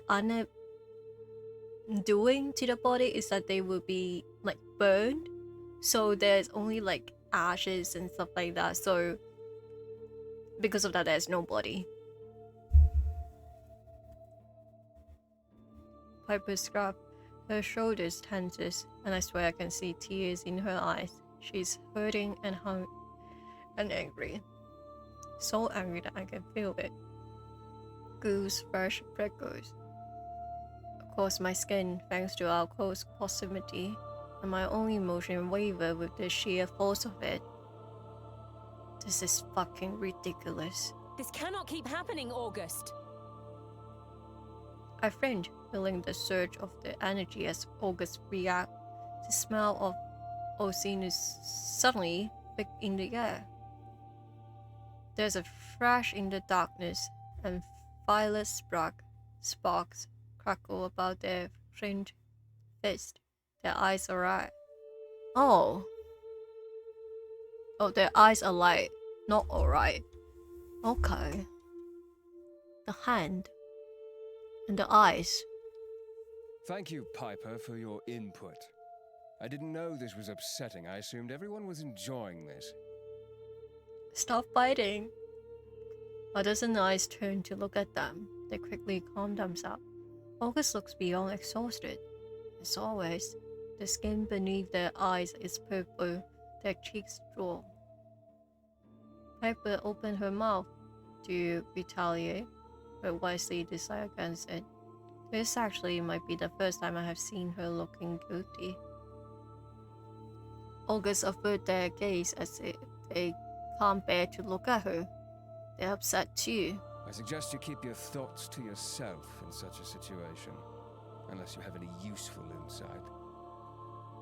It's not a question. Yes. Sorry, General. I thought as much. We are all hurting, Piper. Not just you. August sighed deeply, sparing us both a woeful glance before they adjust their gathered forces. Hunters, any mages present will patrol the immediate area. Generals will head further afield and begin an extensive perimeter search. I want no stone unturned here. Any juniors need to get the hell out of here. You're not equipped to even think about dealing with whatever this thing is. And I won't be responsible for your demise. Anyone else present is to report back to headquarters immediately. We'll need people on the ground in order to reassure the townsfolk. I don't want this causing widespread panic. It's damage control time. There's a quiet, subtle mumble of yes, General, and they all dutifully begin to obey August's order, disappearing in various directions. Will you like me to join the perimeter search? No, I'd like you to go home. Leave this to the others. We need you ready for anything that might transfer overnight. Of course. Piper fidgets uneasily. What? You're a major, aren't you? If you were listening, you would know what I ask of you. The tension between them is yet again immersively unpleasant. Of course, General. By the way, Piper got the rank, like down ranked it, I think. I don't remember the term, but she lose her rank. We don't know what happened. It was like an incident happened before we came here, and at first she did deny us because we replaced her position. She should have expected such a response.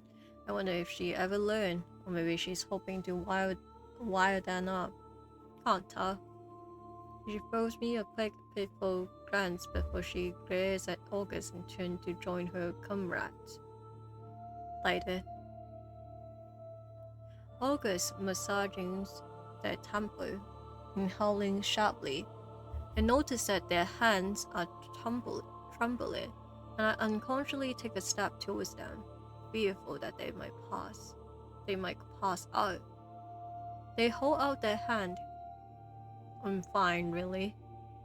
Huh? General. I appreciate your concern, Hunter, really. Anything that ails me is my fault and mine alone. No, it's not bad. I meant it when I said I need you rested. You'll be the first to hear if anything significant happens. I'll send a messenger to retrieve you when the victim has been identified. Of course. Good night, and stay safe. You think I'm staying out here in this for another second? You're solely mistaken. I have a mountain of paperwork the size of the A-block on my desk. Farewell, Jules.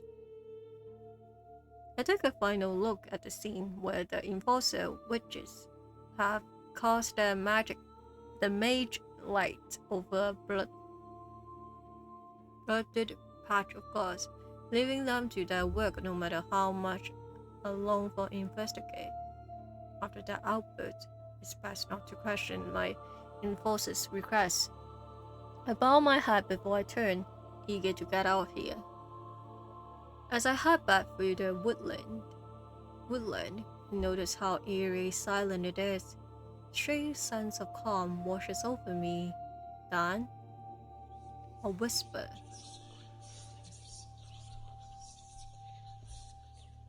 Henry. I remember correctly. What happened? I stopped that in my tracks, my hand hovering over my weapon. I see nothing, feel nothing, no matter how hard I concentrate. Then I realize that voice, the familiar yet seduced ache that begins to creep into my temple. James? You deserve to know. The pain ebbs and flows, my breathing growing unsteady, almost as if something weighed heavy upon my chest. The fleeting, comforting calm that had just settled over me is snatched away as his voice continued to echo in my mind. No what? I'm so...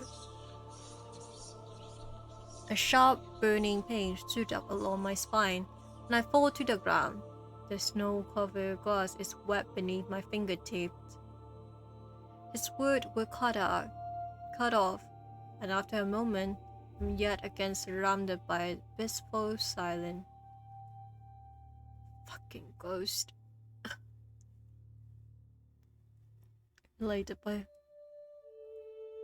I dragged myself to my feet, and now I only have one thing on my mind, one thing that I must do.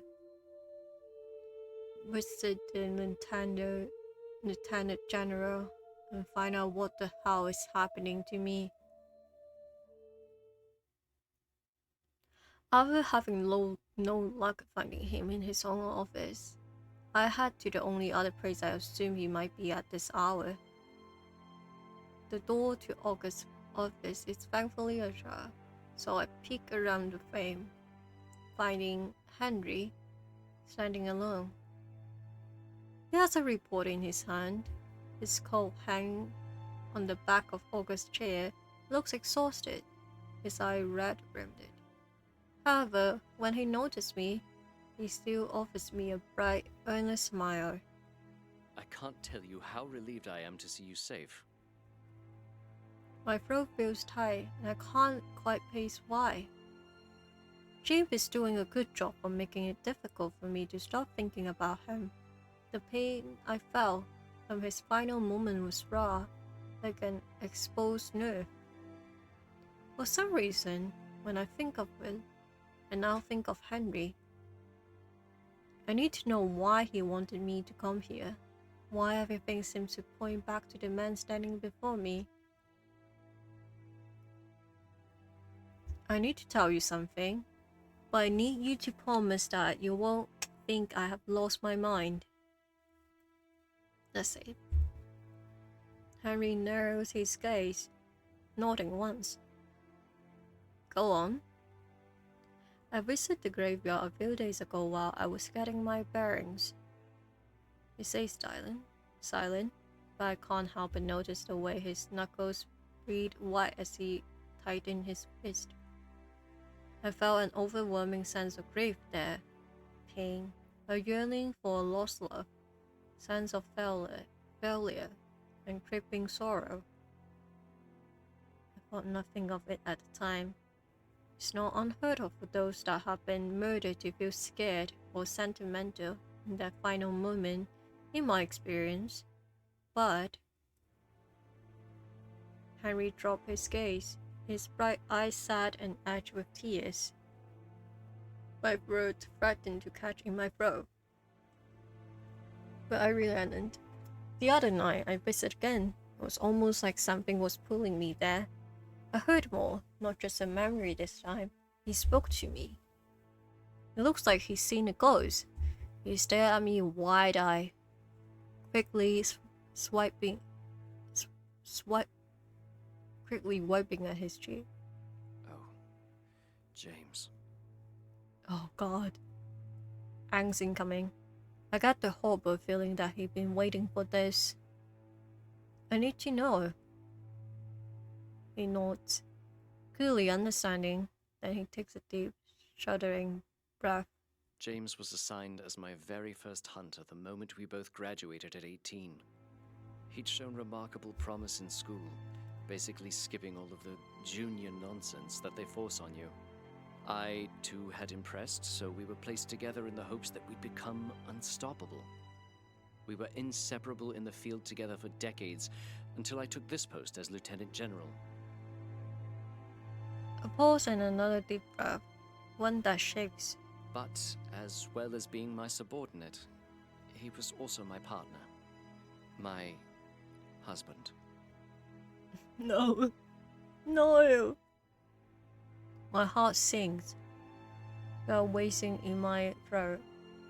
I read Connor's report about him, and the infamous Hunter Lane over the years, but I never knew his first name, or anything about him other than his incomparable work. Official records tend to omit personal details for the safety of the hunter or enforcer in question, unless they become a leader like Henry.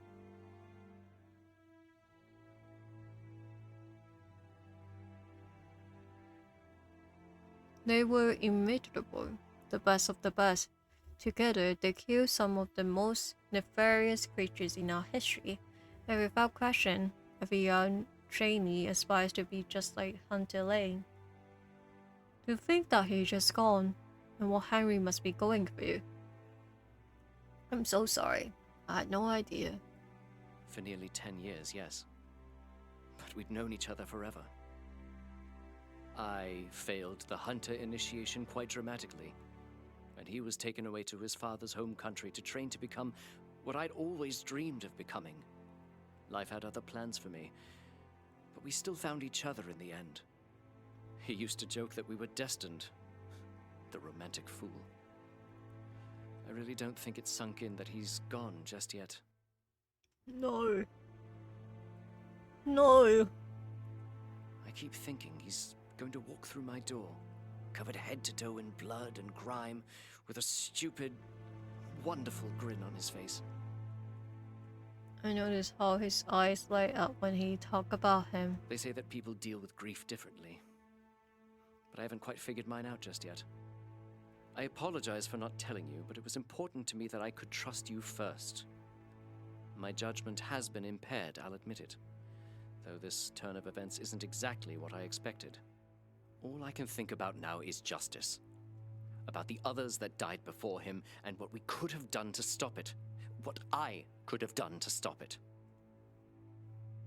What did he tell you when he spoke to you? His words waver, and he mindlessly fiddles with his wedding band, eagerly awaiting my response. I think about what Ezra said, about being careful who I shared this with. The warning applying to you, Lieutenant General of all of Ezra.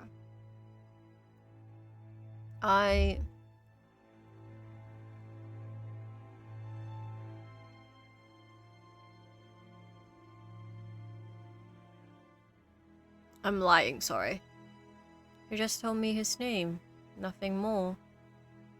If he did try to say something or substance, I didn't hear. I see. He studied my face and wondered if he can tell I'm hiding something.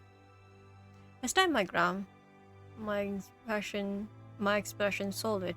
Find Augustus. They can help. They specialize in psionic magic, and this certainly falls into that category, I assume. Trust no one else with this, do you understand? I know, feeling immensely good that I refrained from telling him the whole truth, but I think I need to keep this close to my chest. I will. Silence hung heavy between us, and I don't quite know what to say next.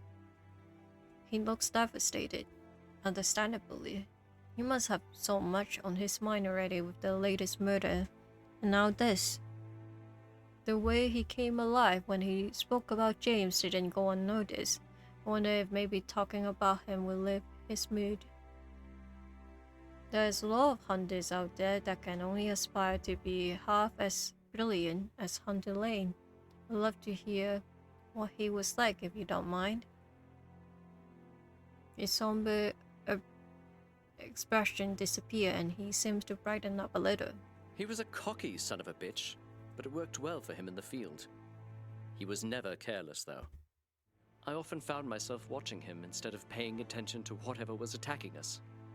Luckily, he could fight well enough to protect us both, or I'm sure we'd have been in trouble. Cute. A lot of enforcers choose to stay cooped up in a stuffy office away from all that danger. Working with James made me not want to miss a thing.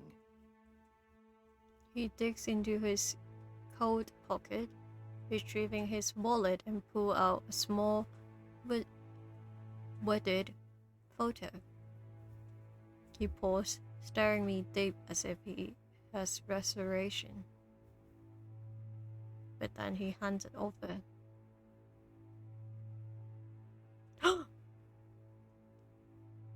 It's of him and James. They look young, beyond happy, and impossibly in love. We were unbearable to be around, I'm sure. I study the genuine smiles and the way their fingers are laced together. I may not know James aside from the voice in my head, but I feel a strange connection to him, as if I have also known him forever. Thank you for showing me. He tucks the photo back into its place right beside a neatly folded up letter. Well, apparently he appears to have taken a liking to you. It's only fair for you to put a face to the name, I suppose. He stared down at his hand, once again twisting his wedding band. His expression is neutral when he meets my gaze, but in a split second his disposition shifts to the stiff formality that I'm so used to when dealing with figures of authority. I gathered that our conversation about his dearly departed is over. What happened tonight could have been prevented. It's unacceptable that we were so aware of the looming threat, and yet we let our guard down and lost another life. This cannot happen again. I nod, agreeing wholeheartedly, but can't shake the feeling that, yes, this could have been prevented if it weren't for the festival. This festival he was so adamant went ahead despite others' clear apprehension, including August. Think better of pressing the matter.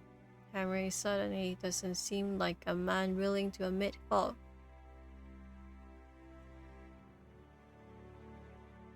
Do you speak to the twins as I request? Yup, they are very creepy.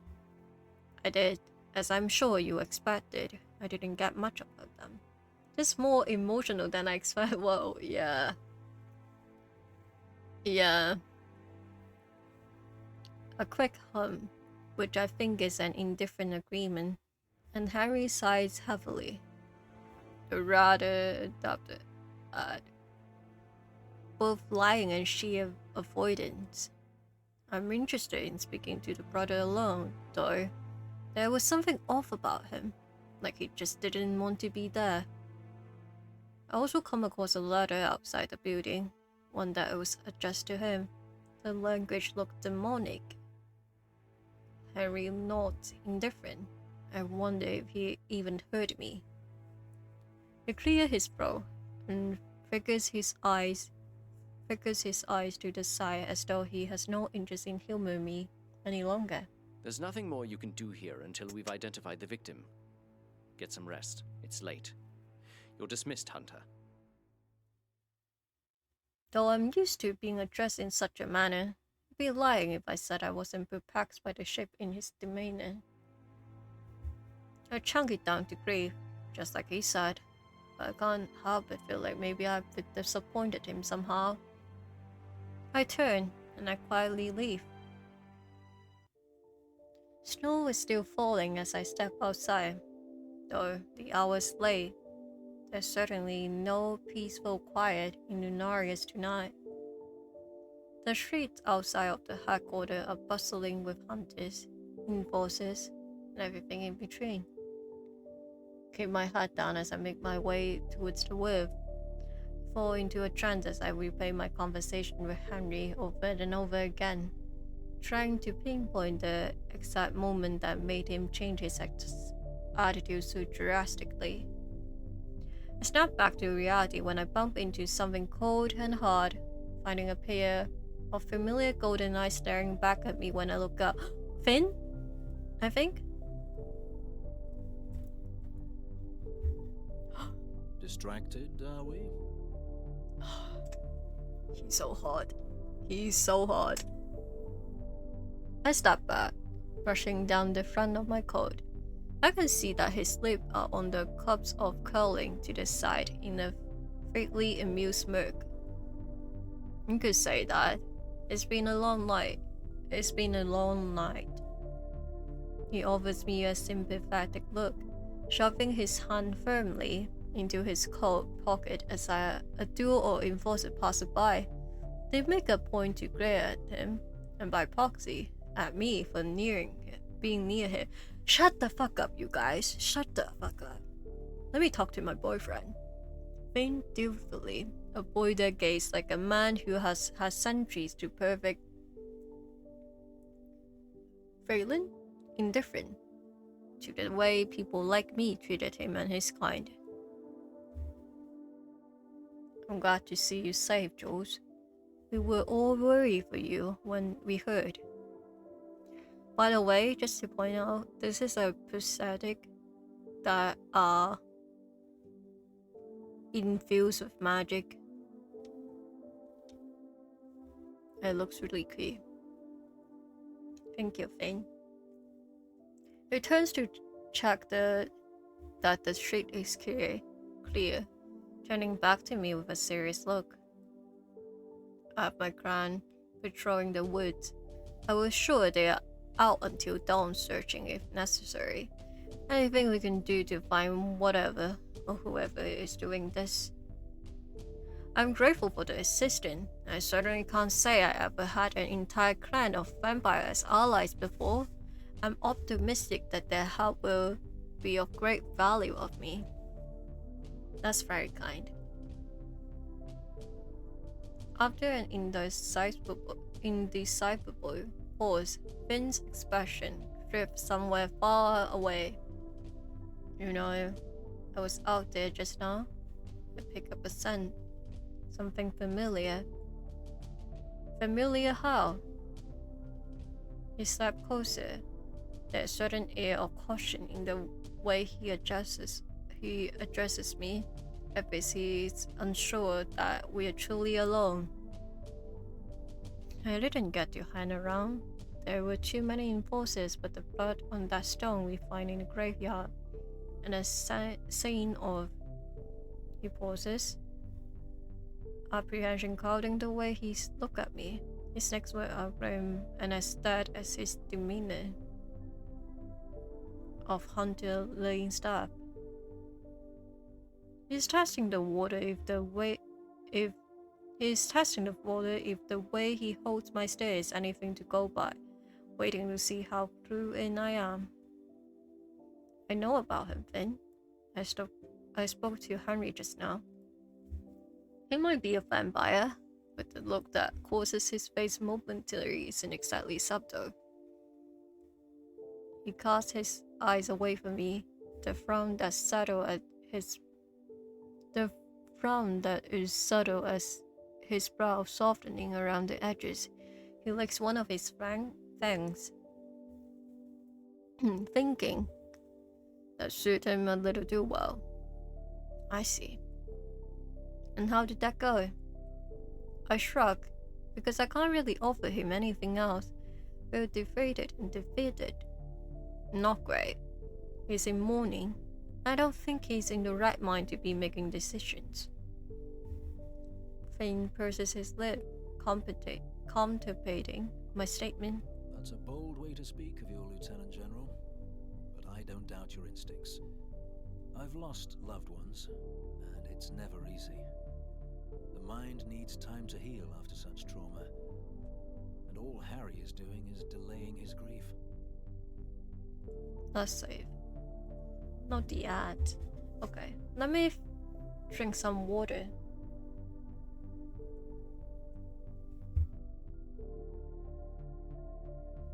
And I will talk about my view a little bit later.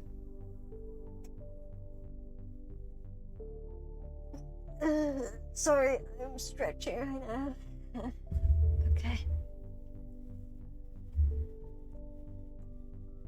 My back hurt. My back hurt. I'm like so whiny right now. I had heavy hook. Why? Average.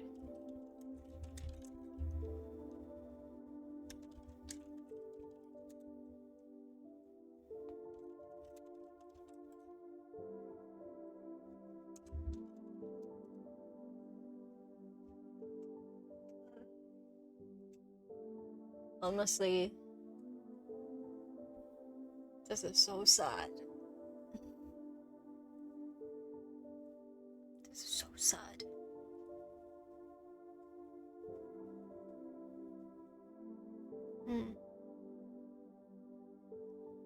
I'm like scheming about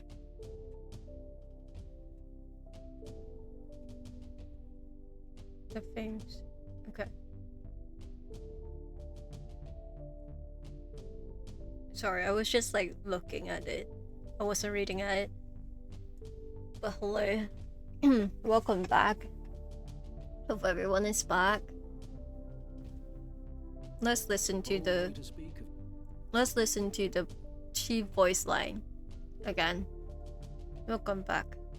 That's a bold way to speak of your Lieutenant General, but I don't doubt your instincts.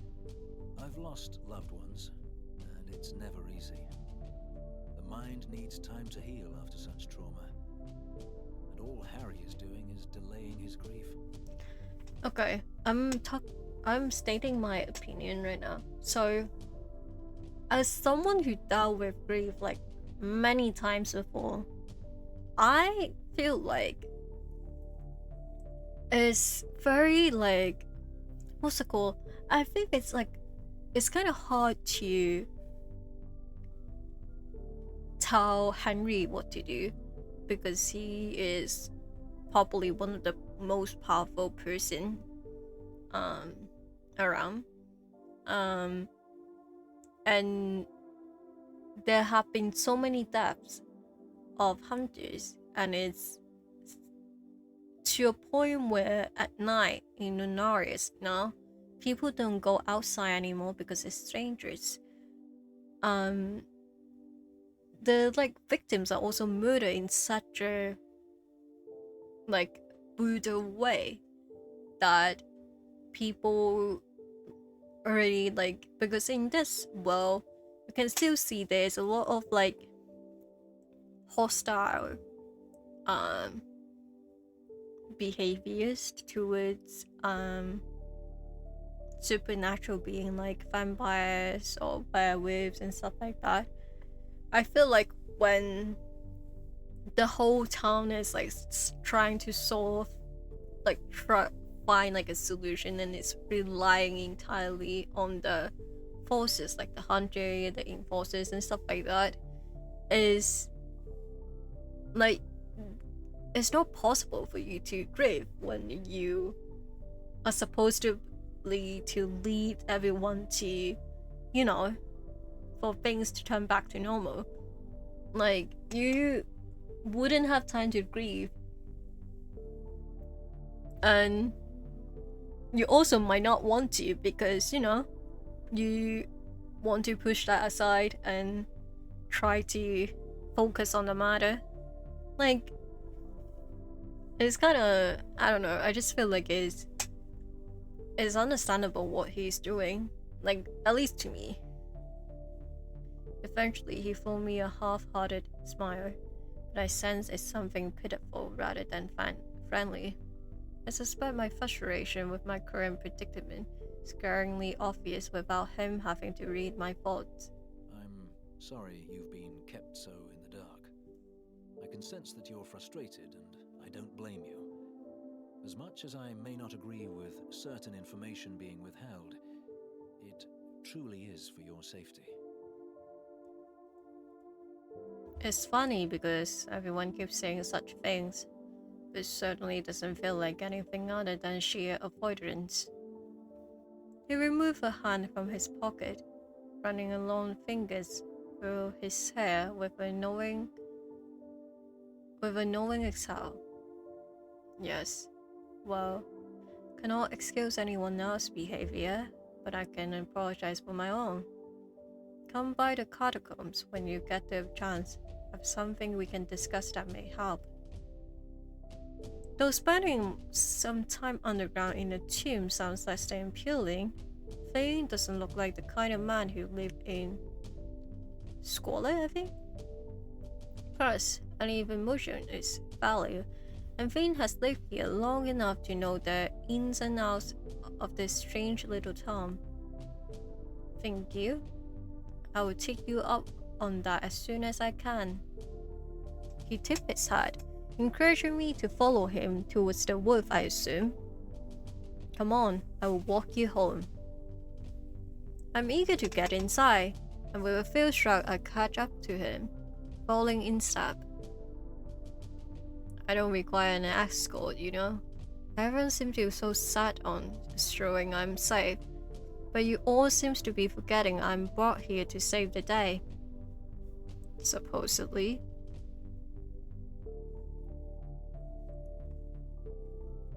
He pursed his lip in an obvious attempt to stop himself from laughing. I watched the bob of his throat as he swallowed the noise. I'm aware that you require no assistance, but think about the hunters that were killed. They were of your caliber, your rank. The best of the best, as the enforcers love to say. The thought of you ending up like them is not a pleasant one. He has a point, I suppose. Very well, but no coddling, understand?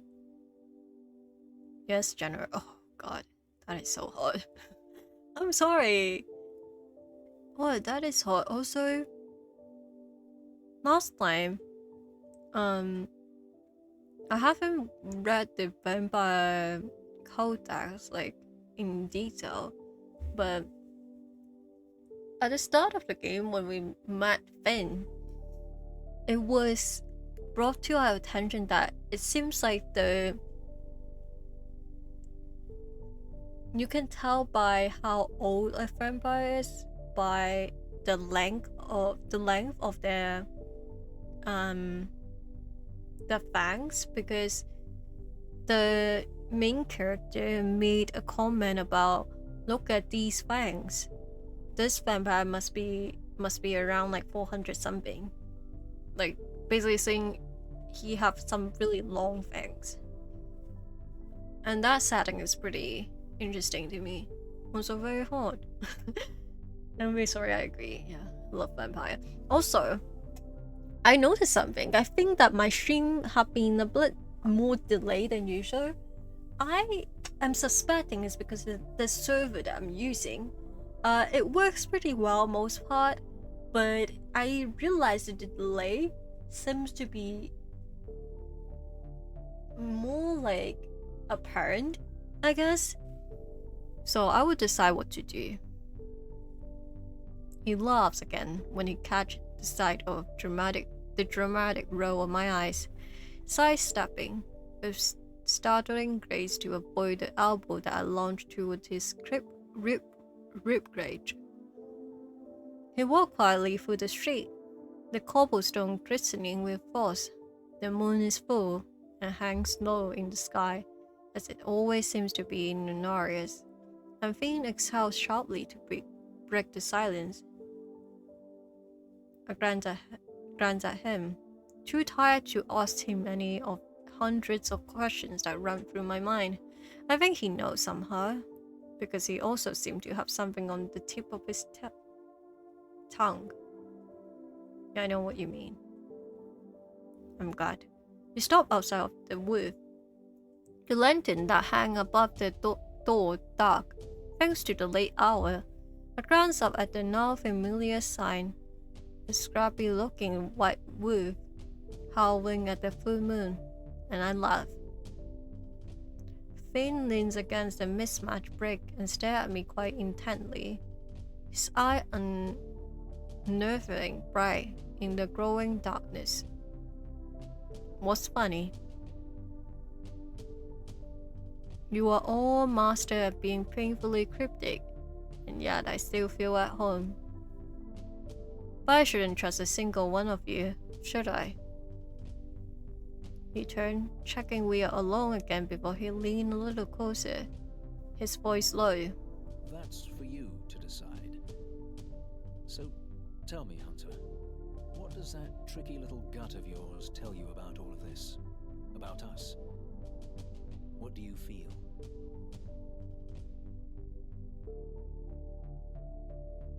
Like we should talk. Can you guys tell the poly route that I'm going with? I'll be shocked if you guys can't tell. I find myself getting lost in molten gold. Molten gold? Watching him watch me, a witty response turned to ash upon my tongue. Try to search his face for a clue about what he seeks, but I come up short. I feel that I should be doing anything other than talking to strange vampires in the snow at this early hour. Yet here you are. I sigh, joining him in leaning against the wall, my breath turning to mist against the cold air. Here I am. I wish I knew what it was about him that drew me in, beside the obvious. By all accounts, I should be overly cautious around such a creature, but fate makes me feel more at ease than I thought possible. I need that tonight more than ever.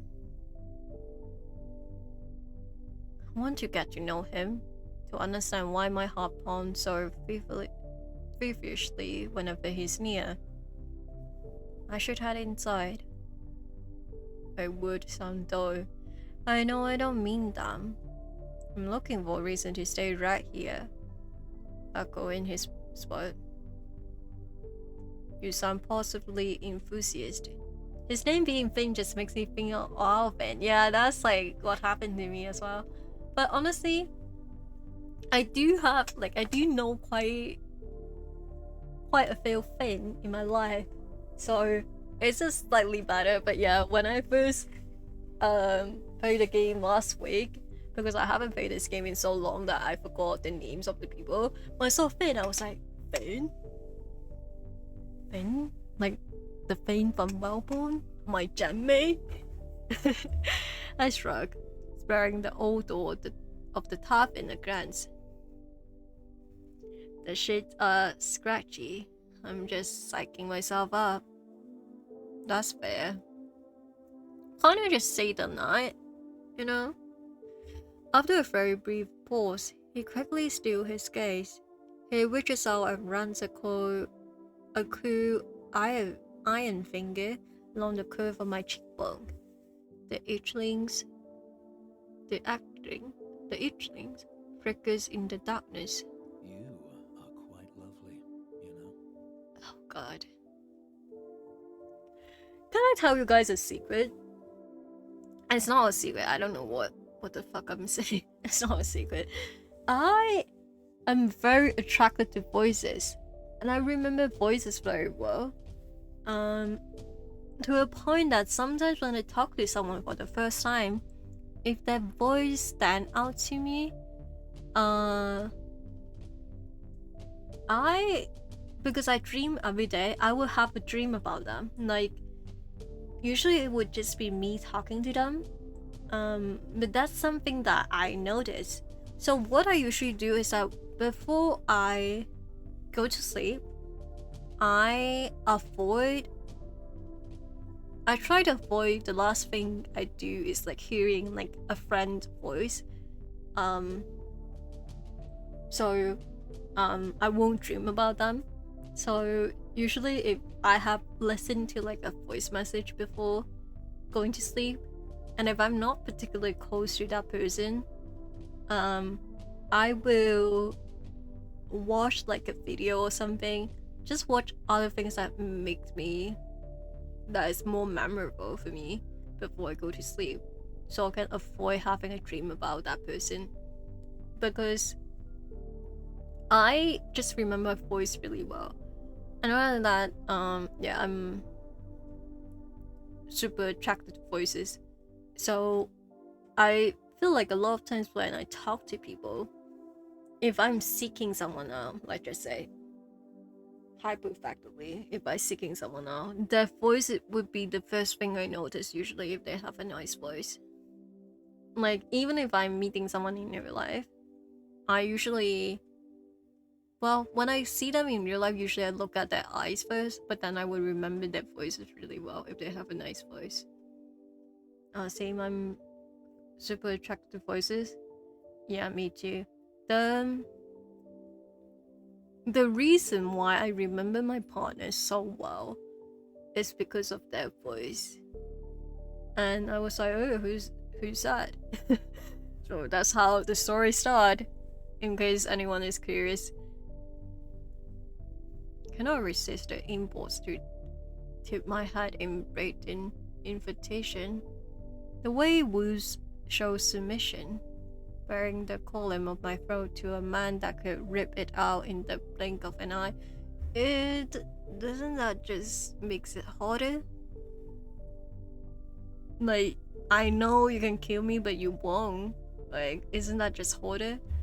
His cool digit stop over the place where my pulse thrums furiously, and I no longer care that he can hear, that he knows what he's doing to me. He smells strangely like a dying summer, though I suspect his memory of sunshine alone died. That's a really interesting way to describe it. Sweet dreams, fair hunter. I daren't keep you from your rest much longer. My traitorous body shivered under his touch, and I mourned the loss of it when he finally pulled away. He quickly stuffed his hand back into his coat pocket, as if the temptation would be too much if he didn't. I take a deep breath and try to gather my wits. I can't seem to find it in me to mind. He smiled at that, and I sense reluctance as he pushes away from the wall, ready to depart. Ah, alas, you have a town to save. Plus, the night is still young for a creature like myself.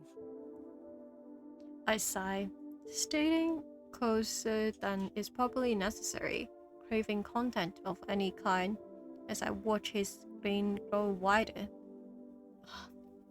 I love when someone is kind of an asshole, like teasing me. Right, I really should head inside though, I suppose. A pleasure as always. And remember, we've got your back. Should we find anything of interest overnight, I'll come running.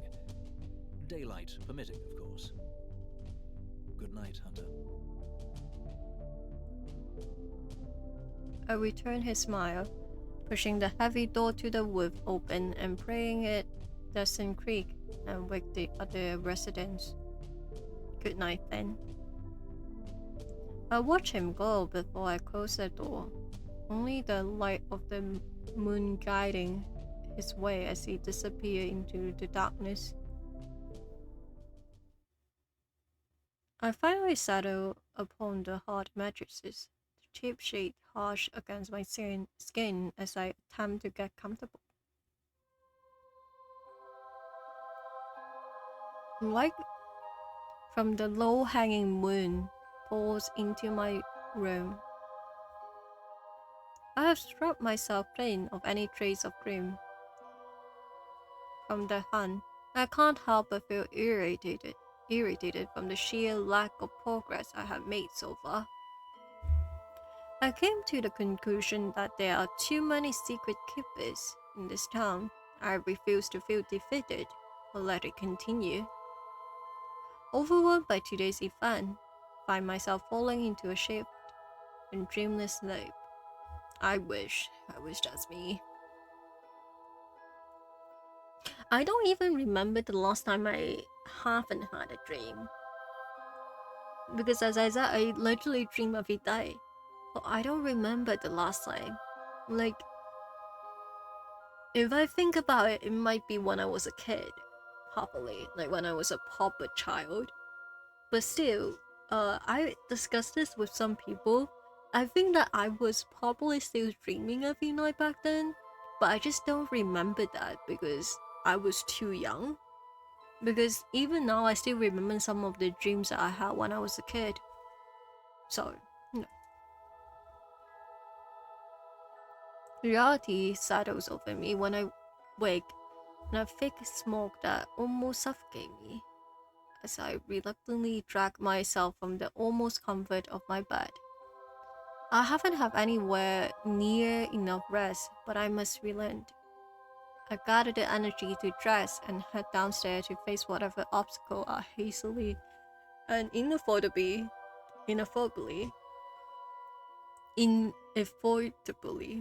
shoved in my way.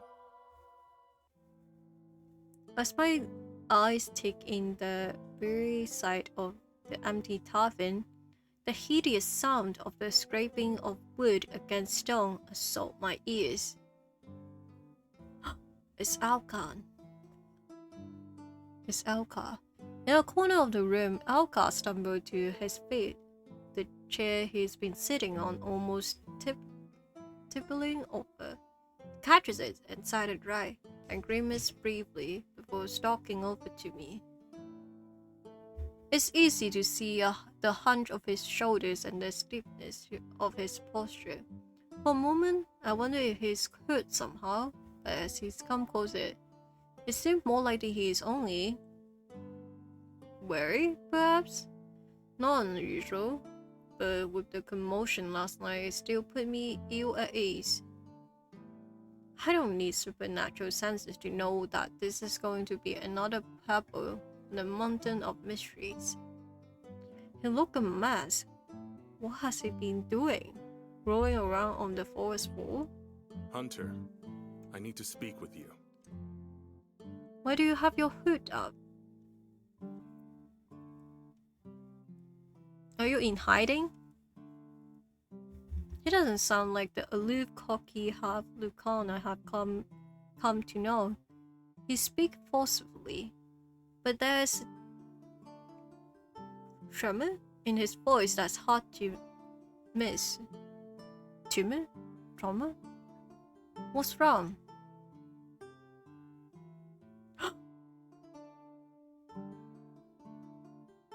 The form deepens. Instead of explaining myself, Alcar holds out his hand and uncurls his fingers, revealing a crumpled ball of fabric. That fabric is, I don't remember the rank, but it should belong to a hunter.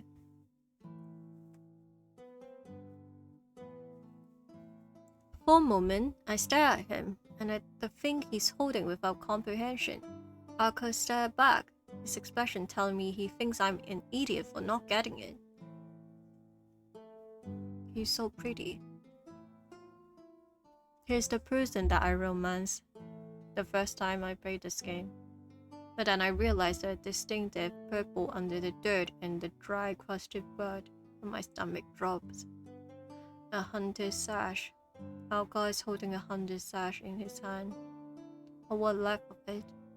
The thing is a sorry stay. In a sorry stay, its original color almost indistinguishable under the grim. Carefully, I reach out to take it from him for closer inspection. He looks down. It doesn't belong to the hunter that was killed last night. It doesn't belong to any of them. It's not right. The smell. Oh God. I stare at him in disbelief, shaking my head as if I feel the gritty fabric between my fingers. Then who does it belong to?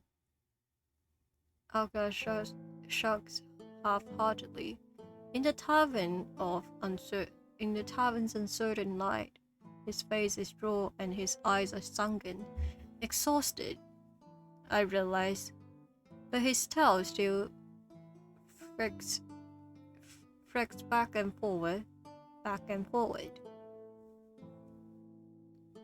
In impatience or agitation, it's hard to tell with him. All I know is that Alcar is telling the truth. If for no other reason than because he's too worn out for deception. I tried, but I couldn't tell. I searched all night with Prince Fan, but we came up short. He looks over his shoulders, checking to assure we don't have company. I have to be careful. I can't be seen with such things. They'll...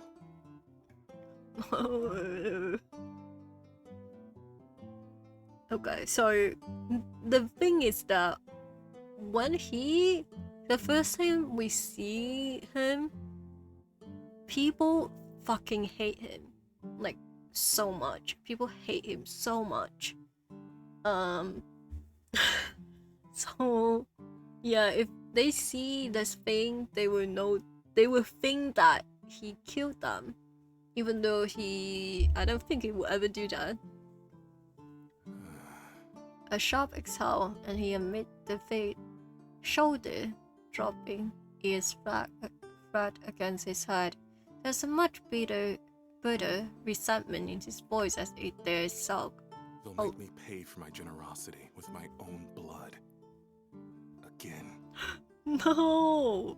Look at how sad he is! That's how sad he is. No. The certainty with which he say it makes my stomach drop almost as much as his scream resignation. I won't let. I wish I can say I can protect you, but I have romanced you before. I won't let them hurt you. I'm not going to let them hurt you, Alcar. pull up the piece of the scrap fabric, handling it like it's gold. It might as well be. I have no idea what it might mean for the investigation yet, but it's still very clearly something. Am I well aware of the trust, perhaps the desperation that it took the seemingly prior to come and entrust it to me in person? I hear him scoff. Yeah, I will pray for you. He's so... Look at his fangs. Oh, thank you for the stretch review. Let me stretch. You're right, I need to stretch. Okay. Okay. God. He's so hot. I roll my eyes at him. Aren't we talking about you and your issues here? I don't have an issue. Well, I'm unlikely to have one if you keep mum about where you found that fabric scrap. Which I'm sure you will, yes? Asking me to lie to my superiors already? What are we? That's so true. What are we? But I speak in jest, and I make sure my tongue communicate as such. I already know discretion must and will be employed once I decided to report this finding to August or the Lieutenant General. I don't want him hurt. I don't want them to hurt him. Alka smiled at me, resting his hand on his hip, some of that cockiness finding its way back to him. A welcoming sight, and one I'm glad to see. I have an issue, Alka, but it's that you aren't in my bed. You're so real for that train. You're so real.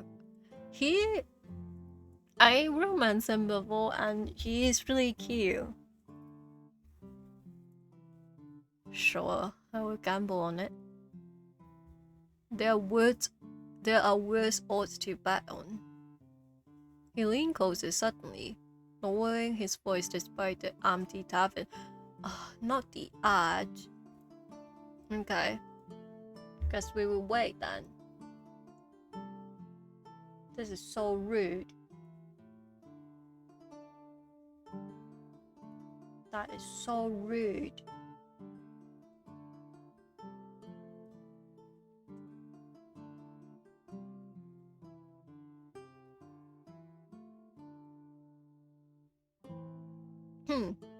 Sorry, I'm clearing my throat right now.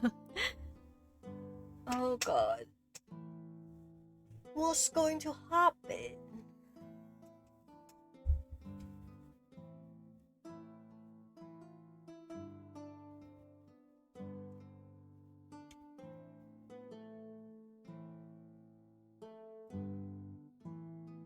Oops. Okay.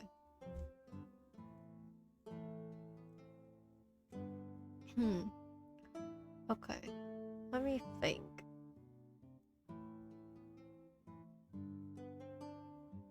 Sorry, I'm like trying to remember what I need to do later. Okay.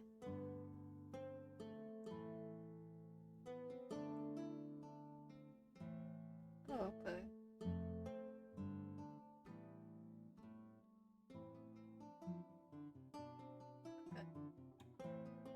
Welcome back, Liz. Welcome back, welcome back. Sorry for the ads. Can't control them. He leans closer suddenly, lowering his voice despite the empty tavern. I don't know how much or how little you've decided to trust the Pomps in that workplace of yours. And I said all that shit about not trusting anyone. But just listen to me this once.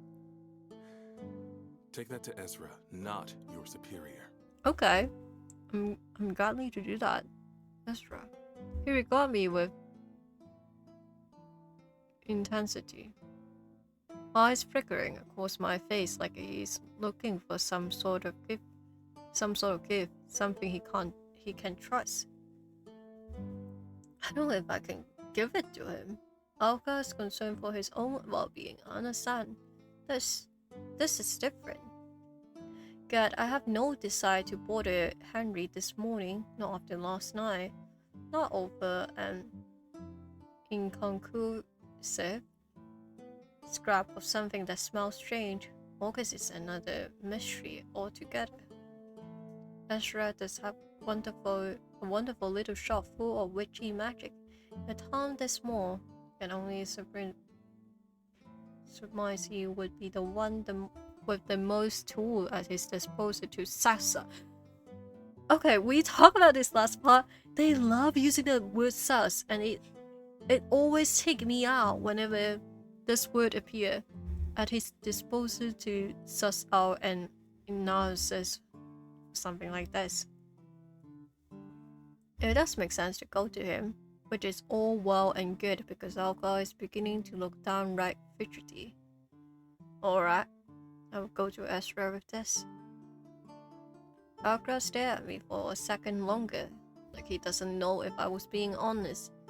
Eventually, however, his shoulder relaxed and he takes a step back. Then my job's done. Hope you don't mind me quitting this place. The tavern's no fun when there's nobody here to annoy. That's okay. He drops into a mocking, half-assed bow, his toes swishing, and then all but squeeze himself out the door right past me before I can so much as frown. The stairwell alcohol has already vanished, and I wonder for a moment if I should chase him down. He's no hunter, and I have a feeling not entirely natural that the thing out there isn't interested in Lucans, witches, demons, or vampires. It's nothing to do with the killing pattern.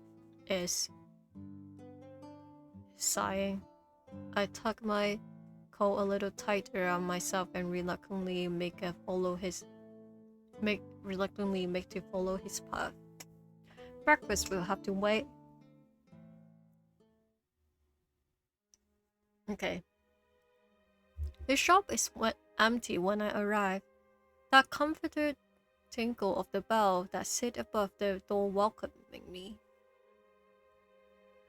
Ezra is nowhere to be seen, but I do spot a small white cat curled up at the foot of the shop counter. A curious creature, one that gives off the same soothing, magical aura as her assumed owner. The purple curtain that separates the shop and living quarter touches, and Ezra emerged clutching a cup of steaming tea. I'm so relieved to see that you're okay. Keep. The cat's ear twitches, the sound of his voice, and she stretches, going over to him and parading herself in between his legs. He ignores her, moving to place his tea on the counter. He bites his bottom lip, his lashes deep. He almost seems coy. I was concerned after we parted on the beach. That scream, I was so worried for you. He's worried about me, guys. I certainly haven't forgotten our little moment. Nor have I forgotten the way he looked under the bright light of the fireworks. He's blushing. I'm fine, though. I wasn't pleased our evening was cut short so abruptly either. Enjoy our time together. As did I. Very much so. He bites his lips again. It's an enticing sight, but he breaks the spell by clearing his throat. I hope you have enough rest. You look exhausted. Not that I'm surprised after what I assume was an incredibly late evening. You would like some tea? The sash feels heavy in my coat, and as much as I enjoy exchanging pleasantries with the witch, I'm here for a reason. I actually need your help with something quite urgent. You do? What is it? Both the cat and Ezra watched me intently as I retrieved the sash. The violet brooded fabric unfurling as I hold it up. The cat hisses. Her hackles raise as she darts into the back room. That pair with the look on Ezra's face unnerves me, and I sigh heavily as he pushes past me to lock the front door. Oh god, that bolt on all. Oh god. He faced the door, his palms spray flat upon the window. It grows a present shade of blue as he whispered that I assumed to be a word incantation before he turns to join me. Though we are quite clearly alone, his voice is tactfully quiet. Where exactly did you get that? The word rushed out of him, and his aura is panic, so much so that I begin to feel a terrible sense of unease washing over me. Ezra is the one person I truly had no hesitation about trusting from the start, someone I thought I could rely on. I find myself questioning his intentions. No, I'm not questioning him. Stop the game. Could he possibly already know who this belongs to? And if so, how? I can't find it in the wood last night. He told me to bring it to you, and only you. He runs a hand through his curls and notices that it's shaking. Ezra, are you okay? A heavy exhale, and he closes his eyes, shaking his head before he meets my gaze. I don't think you understand. This puts us all in danger. Danger? I don't understand. It's just a sash. I simply hope you could identify who it belonged to. You're aware of who its owner is, I assume? Based on your reaction? I play dumb, disguising my interest and the fact that I know it's not the new victim. If he's hiding something, I will find out. He moves around to the other side of the counter, nervously rearranging a pile of glowing crystal and pushes aside a dish filled with colorful gems. He spared me a glance as he takes a sip, then he forces a smile. I have an inkling. Yes. May I? He holds out his hand, which I observe is now perfectly steady. I'm hesitant to part with the scrap after that little display of uncertainty, but he seems to have collected his thoughts. Are you sure? He nods, wiggling his fingers impatiently. As sure as I'll ever be. Now, let us get this over with. Okay.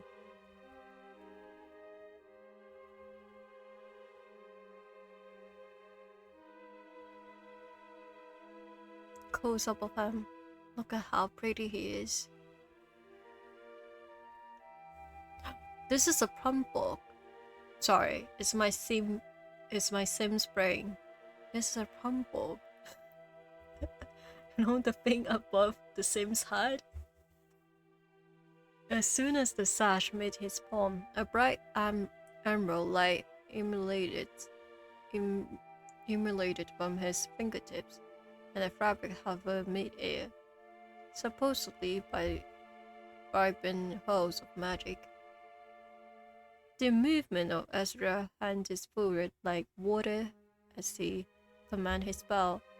I watch in awe as a mark forms before him, indecisively shapes shifting and changing. His eyes are alight, brighter than ever as the blood that coats the sash seems to pull away from the fabric, suspended alongside his magic.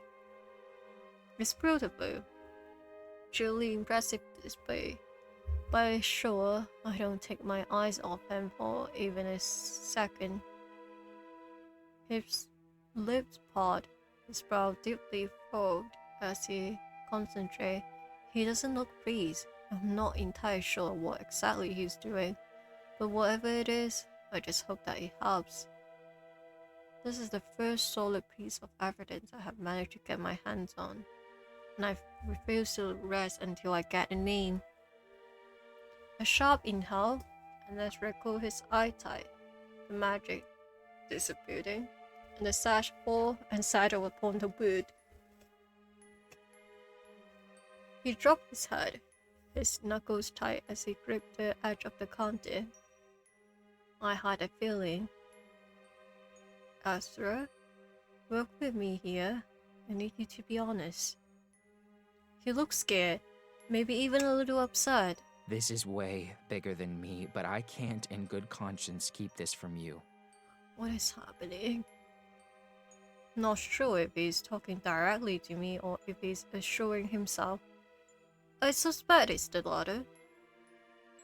I try to remain calm, and I truly am unsurprised that yet another person in this town has managed to refrain from divulging potentially valuable information. This sash belonged to a girl named Anya Walker, I believe. He pushes away from the counter, putting distance between himself and the sash, eyeing it warily. And who exactly is Aya Walker? I really shouldn't say anymore. I would hate for any harm to come to you because of me. Harm? Who would harm me over something as insignificant as a name? I'm growing increasingly more frustrated as the minutes pass by, and Astra can tell. I know he's not stupid. In anything, he's too smart. I suppose he's just looking out for himself, but whatever the knowledge he is referring is clearly valuable. I must know. I think bad about what Omen said only a few nights ago, about Fane visiting less, about Ezra being tired all the time. Is this connected somehow? I will protect you. I cannot stop myself from going to him. The way he stared at the sash as the way all color drained from his freckled cheeks is my heart aching. Ezra, it's okay. I'll never let anything happen to you. I worry about you. I know that sounds foolish, but I care for you, and I will not be responsible for you getting hurt. He wraps his arms around his waist, almost as if he's trying to hold himself together. I reach out with a tentative hand, and he stepped forward. Without hesitation, I wrap my arms around him. Our bodies sink from shoulder to waist to hip. He buries his face in the crook of my neck. His hands spray upon my back. His fingers curl tightly in my clothing. I hold him until I'm sure that he's not going to fall apart, till I know that he feels safe. Thank you. Cute. The proximity started to make my stomach pit. A comfort I almost didn't know I needed that I now never wanted to end. I'm taking back to the beach. I'm taking back to the beach, to the side of his face alight with vibrant colors, his eyes shining in the moonlight. I came to care for him more than I ever expected to. I know in my heart that I'd do anything to keep him safe. We reluctantly part, and I registered the way his cheeks had darkened, his green eyes bright. Anytime. Ezra eventually shaped his way, his breathing steadier than ever had been, and he cleared his throat. Aya was a general. She was relatively new in town after being transferred here and was arrested quite suddenly. No one outside of the enforcers knows why. Like some dirty little secret. Oh? Hunter? especially of a general's rank, very rarely fall into the dungeon for minor transgressions. We're too valuable, so what did she do? I don't know what to do with this information. A young general being thrown into the dungeon is alarming, especially when there's no apparent reason. Treason, murder, unlawful torture. These are all the things I know hunters have been in prison for, but never without the public having the full knowledge. Such events are not usually quiet ones. We have families of friends. We save lives. There must be something, somewhere that tell me she was stripped of her title and thrown in a cell. I take the sash from the counter and tuck it back inside my coat, and Ezra keep a close eye on the movement as if it might jump out and bite him. Who was her enforcer? Ezra gave me that look again, the one where he looked sad and reluctant. Gus? Of course, because I don't have enough on my plate already. He quickly scrambles to add to his statement, clearly not wanting me to think ill of August. Only in the interim while her transfer was processed. She and Piper hit it off quite quickly, but she was gone before she had a chance to thrive. I take a step towards the door, and Ezra nervously follows. Where are you going? It looks like he wants to reach out and stop me, but he thinks better of it. I'm going to clear my head before... I don't know. I reach to turn the lock, then for the handle, watching his words shimmer and fade as he reluctantly waves his hand. Something begs at me to pause. Let me see. 1 second, sorry. Tell me, why are you so afraid? I'm scared to learn the truth. I've only ever wanted to find somewhere to settle, somewhere quiet and away from the things that gave me nightmares. I found that here. I found love, a family, and yet... Nothing lasts forever? He shook his head. Everything crumbles, eventually. That's why I'm afraid. I just want a normal life. No. That is so sad.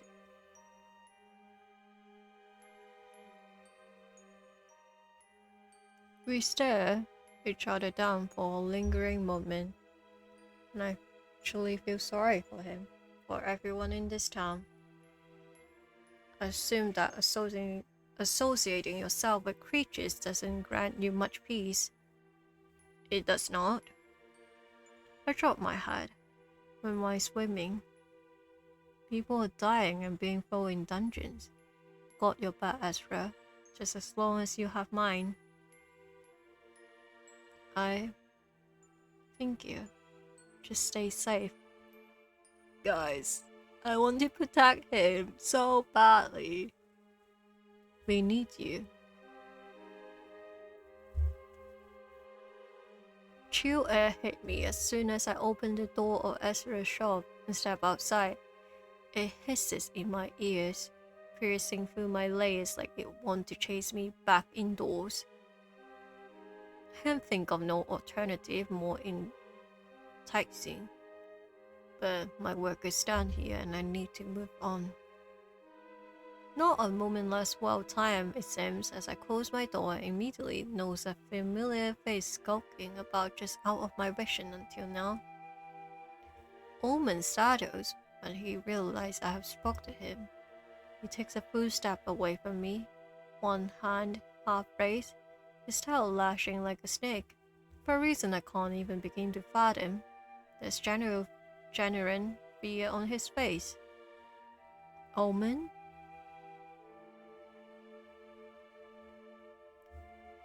Where have you been? Despite his obvious distress, I couldn't deny that seeing him provided me with some relief. Not because I fear for his safety necessary. Omen seems the type to know how to stay out of sight and out of trouble. Perhaps that's the problem. We've been staying out of sight a little too well. And judging from the look of it, maybe he's not been staying out of trouble. Still, off for friendliest, because my relief that his presence is not false. I'm glad to see you. Omen's brown eyes go wide, and he takes a half step back, hugging his arms, not out of fear, at least I hope not, but rather surprise. His aura flickers, but I resist the urge to mention it. I love Omen. He's also the one that I romance for the first time I played this game before I started streaming. You are? He seems to struggle with this revelation for a moment, then he smiled guiltily. You were worried about me? Well, thank you. Of course I am. Of course I am worried about you. I worry a lot about everything all the time. Especially since I haven't seen you around since before the murder last night, I want to say. But something tells me mentioning it isn't wise. Are you alright? You seem to be in some distress. Oh no, I'm fine. He says that a little too quickly, I think. I'm looking for someone. Omen says this very quietly, like he's confessing a secret. He scanned my face with eyes flickering red rather than the usual warm brown. But wait, since there's little else I can say. Then something seems to resolve. Omen looks from me to Esther's door and take a step back. Smile tight. She's probably not in there. I should get going. It's nice seeing you again. Wait. Is he talking about Aya?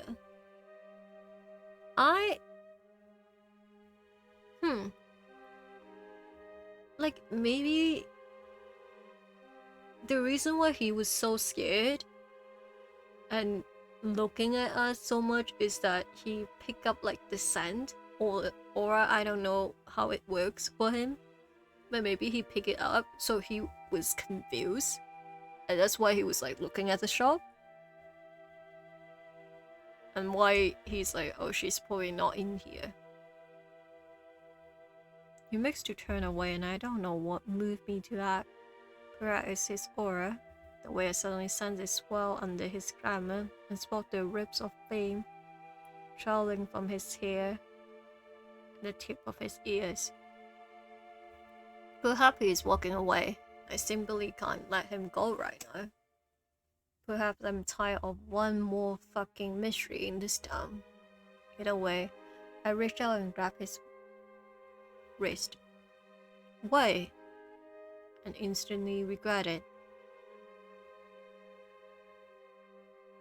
No! I scare him! He scorches my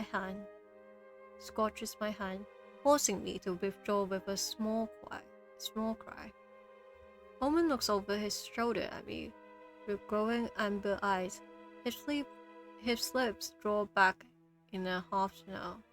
His still eerily human face is flamed by a wrath of fire. My guts clutches, just drop under the sudden glimpse of an immersive, blistering presence that sprung out of nowhere. My instincts scream at me in warning. Demon. Then Omen jerks back, external out of a trance, and everything extinguished. No! I don't know how long we stand outside Ezra's shop with the space of a sword swinging between us. Omen's arms are limp by his side, making no move to defend himself. All he does is stare at me, and stare at me with huge eyes and probable horror. I'm sorry. It's okay, I scared you. I forced my mouth open to tell him it's alright. Have I had worse, really? But I can really pry my jaw apart. The words can't force through. But he doesn't mean it. He's not waiting to hear them. He's stepping away. 1, then 2, then 3, and he turns around and frees. Can't move my legs to follow. By the time I get enough control of myself back, Omen already is long gone. In hindsight, I'm glad I couldn't follow him. It took a tremendous effort for me to pry my stiff fingers from the comfort of my weapon.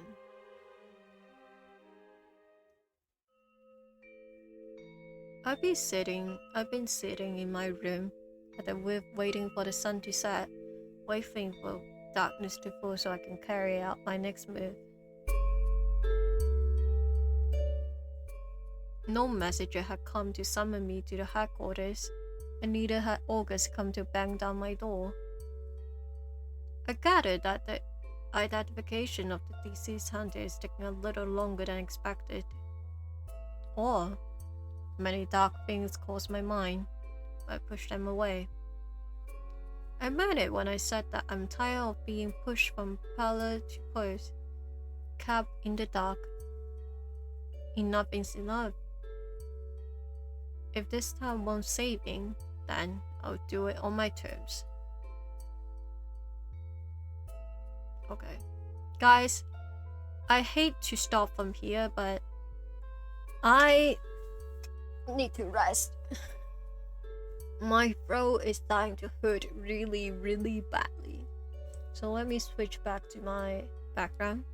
I will wait until the ad is over. But let me exit. And play the music.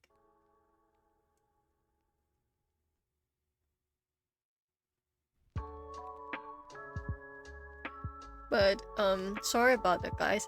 I originally wanted my stream to be longer, but my throat is just not corroborating right now.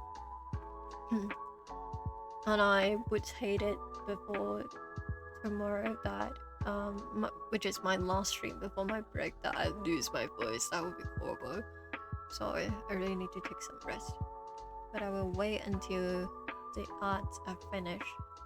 Then I will say my goodbye. I'll make sure to like be on the ending screen a little bit longer, so Trish doesn't think that I disconnected and ruined the board. Because yesterday board, the end of it looks like I disconnected, but it was just I closed my OBS because I was ready at my ending screen.